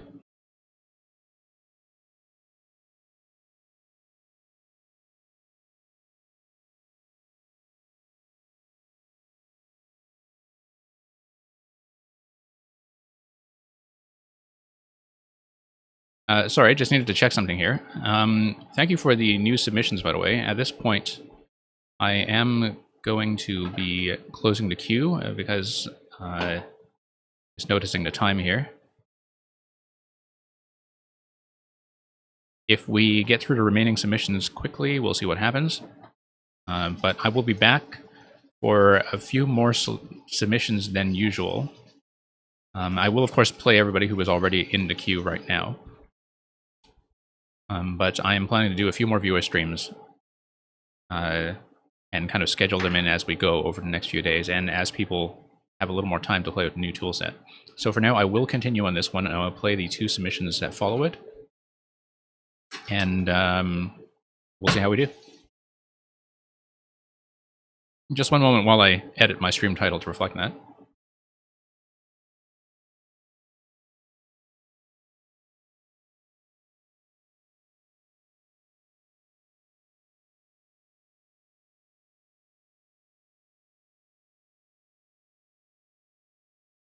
Yeah, and hopefully Warp World fixes their maker code detection, as that's been a bit of a stumbling block today, and that's why the submissions have not been notifying me of the course titles in advance. It is incredible how rudderless I feel without that. Okay, so let's go back to the level now. With the proper positioning, it will end up on the edge, and I don't have to cling to the wall right away. Okay. Right, because I can just use the boost. I see what you mean. Yeah. And that way I have a little bit more time to deal with the bomb before it gets pushed by the spring. Yeah. Let's start over just so I can work on that timing.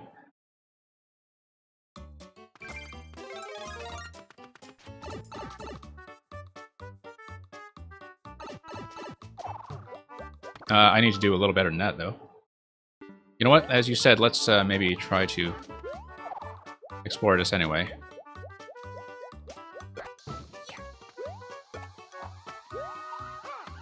Oh, I see. When you're holding the item, it doesn't give you the boost, does it?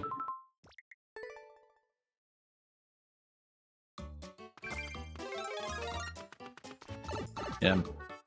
I always really enjoyed the levels that involved recharging the Tanuki leaf by bouncing on things, and so seeing something similar with Squirrel Suit, I think, is a concept that I would love to master once I've actually figured out how to use this suit.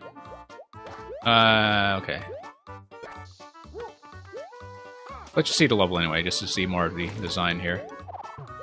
See what we're in for. That will be a problem. Oh, what's going to be the secondary trigger?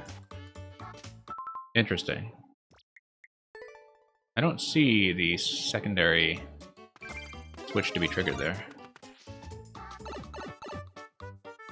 I would assume the thwomp is relevant to that somehow. Whoops.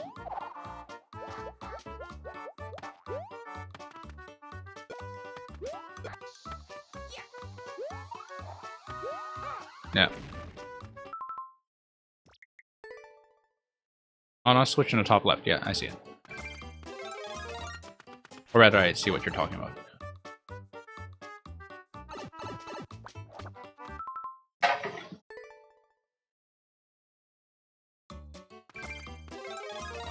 Anyway, I mean, like you warned me, you know, it's something that does require some existing familiarity with the new squirrel techniques.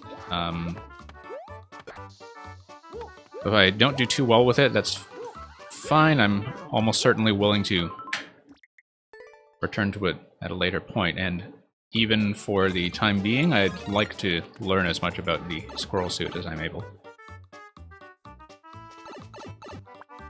Oops. Yeah, let's just go on and do it.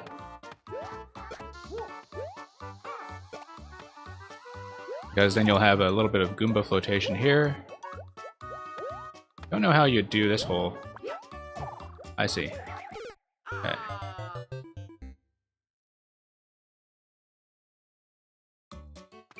Now, what are the kind of spin jump interactions with the squirrel suit? Like a spin jump off a wall jump is probably what I'm looking for here, right? When you get to the thwomp segment, like spin jump off of wall jump.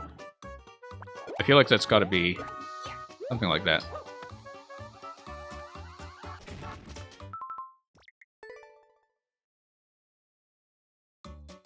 Yeah, spin jump is floatier than usual. Yeah, you know, I mean, I really don't expect to finish it or get very far, but I would love to practice a bit of squirrel technique before I go on and just kind of see more of what you're doing here. Because I certainly wouldn't have started to think about the spin jump technique if I weren't already thinking ahead to that thwomp. So.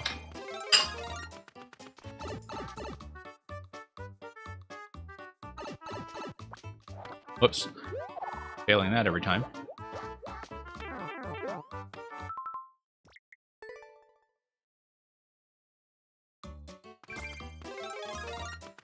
Yeah. And then... yeah, spin jump off the wall jump, okay. Okay, spin jump off the wall jump does still give you a secondary boost if you have that recharged. And that's how the thwomp would work, I guess.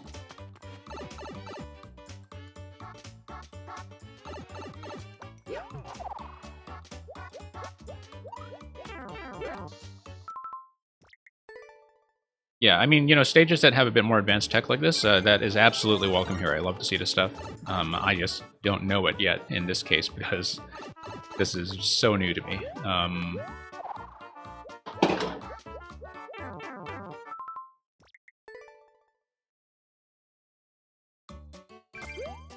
Okay, that was a totally unnecessary jump, but we'll just try to...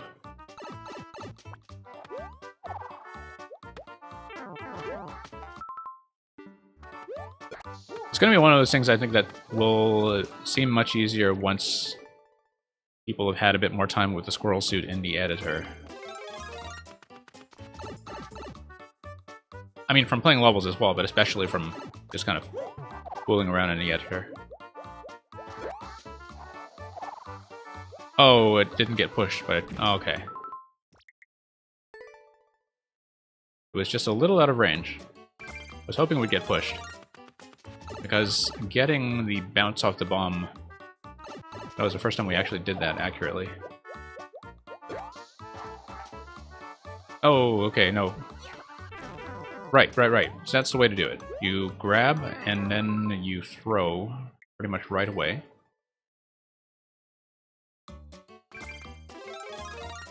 Yeah, I played NSMBU and NSLU completely twice. Got 100% in both of them in co-op and once again in single player, but I didn't do a lot of the advanced NSMBU challenges that would teach you this stuff, because like the bonus challenges in NSMBU were kind of the precursors of a lot of this clear condition stuff, in that you had stuff like the don't touch the coins level and other things. Like, a lot of it feels very Maker-like in retrospect. Yeah. So I just needed to pick up the bomb on the way down. I see how it's going to go. Pick up the bomb on the way down, bounce on a Goomba, use the boost to sustain yourself.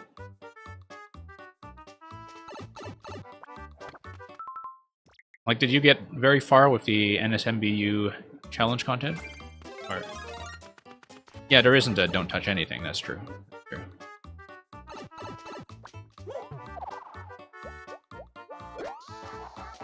I think in some ways that would be pretty... oh, okay, I clipped right into that Goomba instead of landing on it. I had a technique down that time, too. Assuming that's the pattern I want, I feel like I should throw the bomb on the first pass on my way down, but I don't know if I catch it early enough for that to be the case.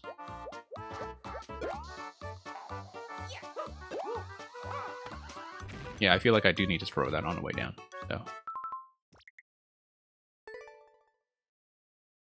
oh, hey, Seeking, welcome. We do have to cut off a bit early today, Seeking, so I did close submissions, but I'm going to be streaming a little bit more than usual over the next week or two while people get their ideas in. So I hope you're able to catch me then. Oh, we no longer refreshed it, okay.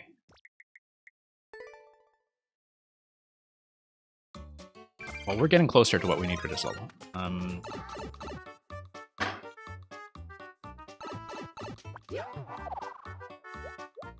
Yeah, Seeking, I think you're already following me, so let's, whoops. But, we do have to run within time constraints in this session today. I'll be hopefully having some more unbounded viewer sessions as we go. Okay, using the boost off the Goomba before the wall cling is clearly a bad idea. We need to do the wall cling first and then hit the Goomba. The auto scroll really does enforce quite a bit. I feel like this would already be pretty tough without the auto scroll. Like, you'd still need to do the same obstacles without it, right?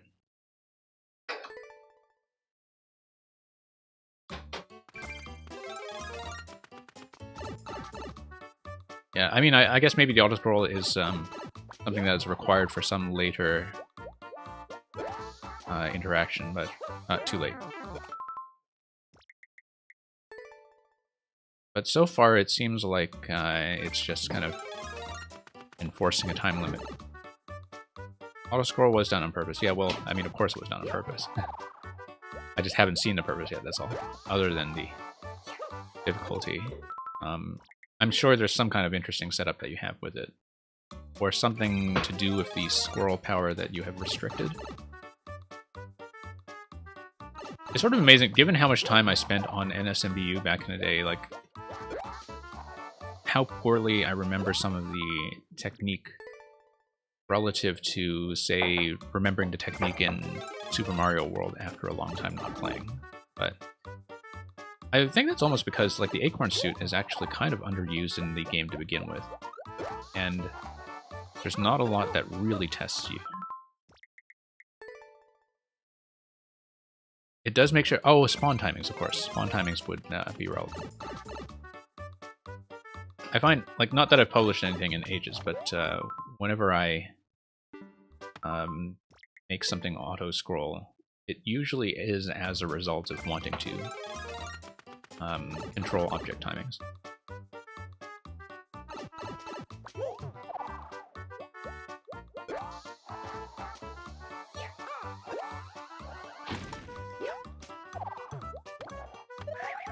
Let's do this anyway. Too slow to get the on-off switch.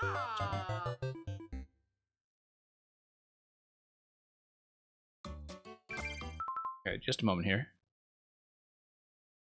And yeah, at this point, like, I know I've only been on this for about 20 minutes or so, but I am a little bit time crunched. And like I said, I don't know if you're following already, but whether or not you are, I would actually like to go back to this one and see it some more. I think there's quite a lot here that I'll probably want to accomplish once I've familiarized myself with the Coral Suit again. So we have, at this point, 2 more, I think, and I know safeties will probably be quick. And we'll get through those as efficiently as we can, and then I will have to cut this off. I am a little over my usual schedule, so. Yeah, the font part, I was thinking of spinning into it. That was the intention. I just didn't get the wall cling correct. That's the reason I was testing out the wall cling into spin jump to begin with, was I was thinking ahead to how I would manage that thwomp. It definitely looks like I would have a bit of a timing issue hitting the on-off switch on the top left with how slowly I'm currently taking that. Like, that was already off screen, right? But that's just something to improve as I actually work on this level, I think. So, thank you for that.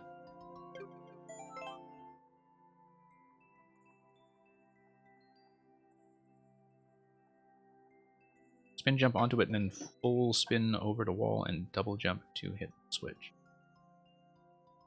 Yeah. Okay.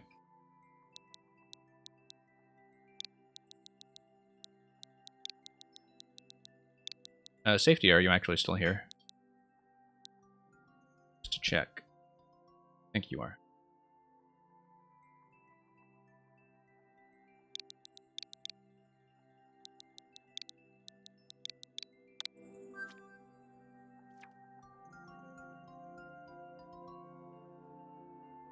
Okay, just one moment.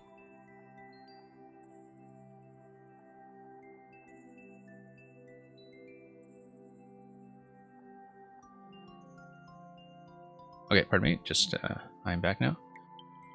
Pow in clouds. Fight off the Hammer Brothers with Pows in the clouds. That seems to be a very apt description. That was from mid-March, so. About a month-old level from before the patch.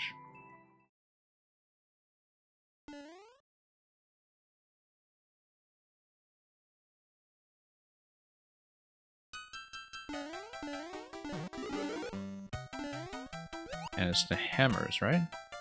Okay, it's still kind of a traditional level. So we'll just kind of keep this weapon until such time as we fire it. I see.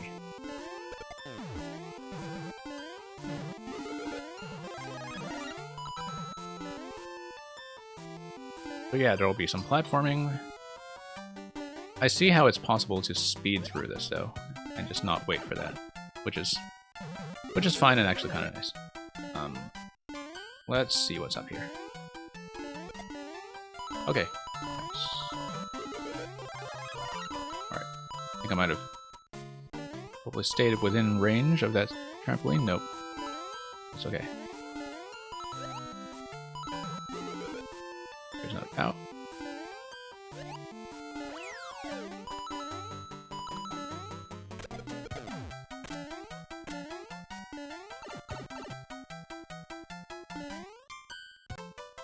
Well, I mean, I thought taking out that middle one with the pow was a bit of a fancy move. Yeah, I mean, great. I'm probably not going to beat the 20-second time, but I do want to try to speed through this. Just to see. Oh, okay, no, I do need to get that claw. That's clearly doable now. I'm not going to make too many serious attempts on this. Just...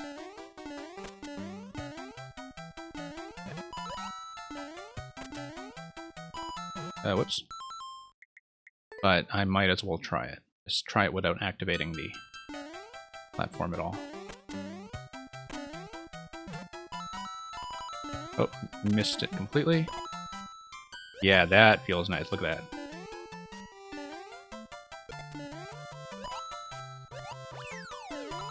I'm not going to beat the record, I don't think, but it is always very satisfying to see jumps just kind of line up naturally like that. Oh, and will you look at that? World record, despite the mistakes along the way.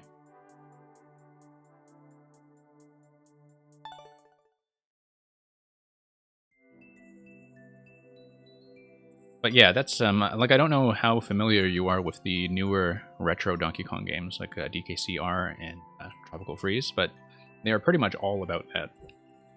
Like, the enemy timings, it is incredible when you play those games to try to speed through them and see how tight they are for doing speed runs that are just based on continuous bounces.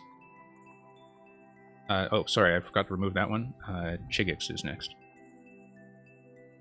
Yeah, Tropical Freeze is I think a huge inspiration for me in terms of thinking about platformer design.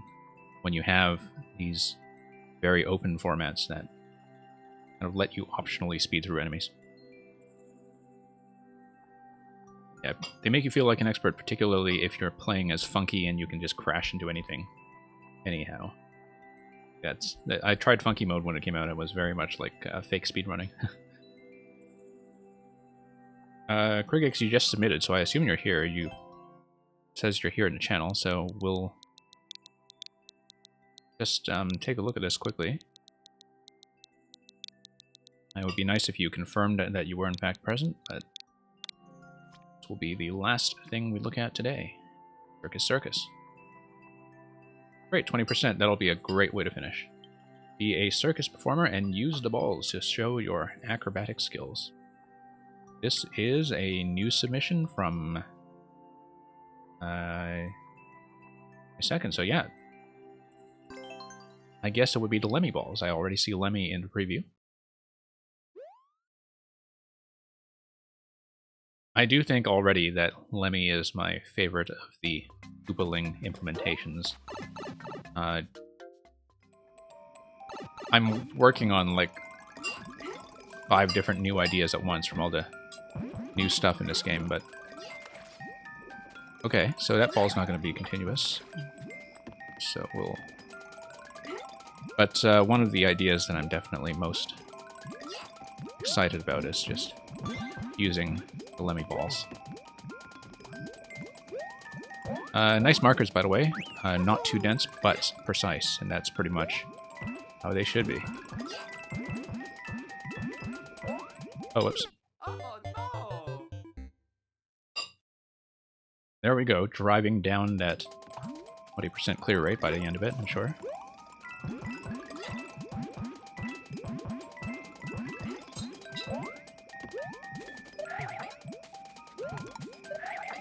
Okay, we should not despawn these balls. We need to lead them. We'll be using them later. I assume we need this. Bump them forward. Now, I don't know if it'll affect anything if I reset that on-off state back to off.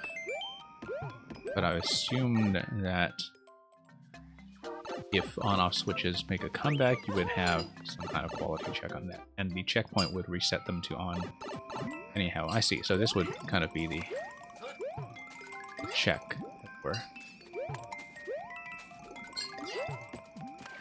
Oh, I see. No, I need to bounce. How do I bounce this? Okay, no. I know how to do it. I just need to do it accurately.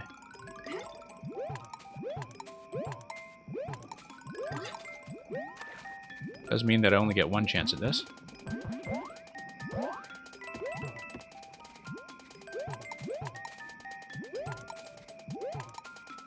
Very neat. Very neat. I like that.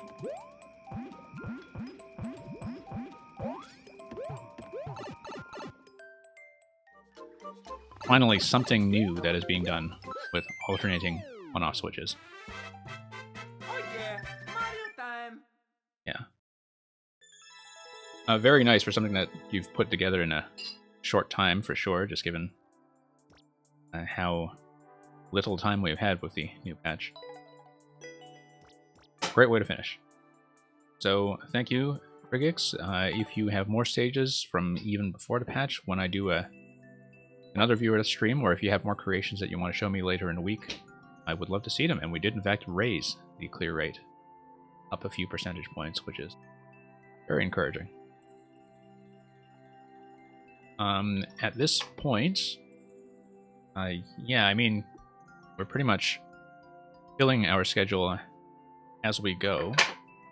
So this Wednesday slot is my regular time slot. It is one of my regular time slots week to week, but we'll be doing some additional streams to just process the amount of new content that we have. Of course, I'll have to spend some time on my own just poking around in the maker mode at some point as well, which I will not be doing on stream because I prefer the touchscreen interface. And yeah, Le Chevalier, that was like a very nice representation of what you can do with the Lemmy balls. We've seen 2 really good Lemmy levels already today on this stream. We had one that was similar earlier that used fireballs and melting ice, and we see one now that's based on the on-off to really take advantage of the bounce pattern. And anyway, at this point, thanks for watching, and thank you for all the follows. From this point on, at the end of the stream, I usually just find somebody to raid who is starting up newer levels, or somebody I trust, I guess. And I kind of send you over. If you are more or less done with Mario Maker for the day, however, one thing that I'm going to keep an eye out for is that I think the Monterey Aquarium is actually going to be on in a little bit for their Animal Crossing stream, so I might send you folks over there instead, but I'll just scan the channel list and see how we are doing. So once again, thank you for joining me and showing me some new ideas today. I'll pass you on.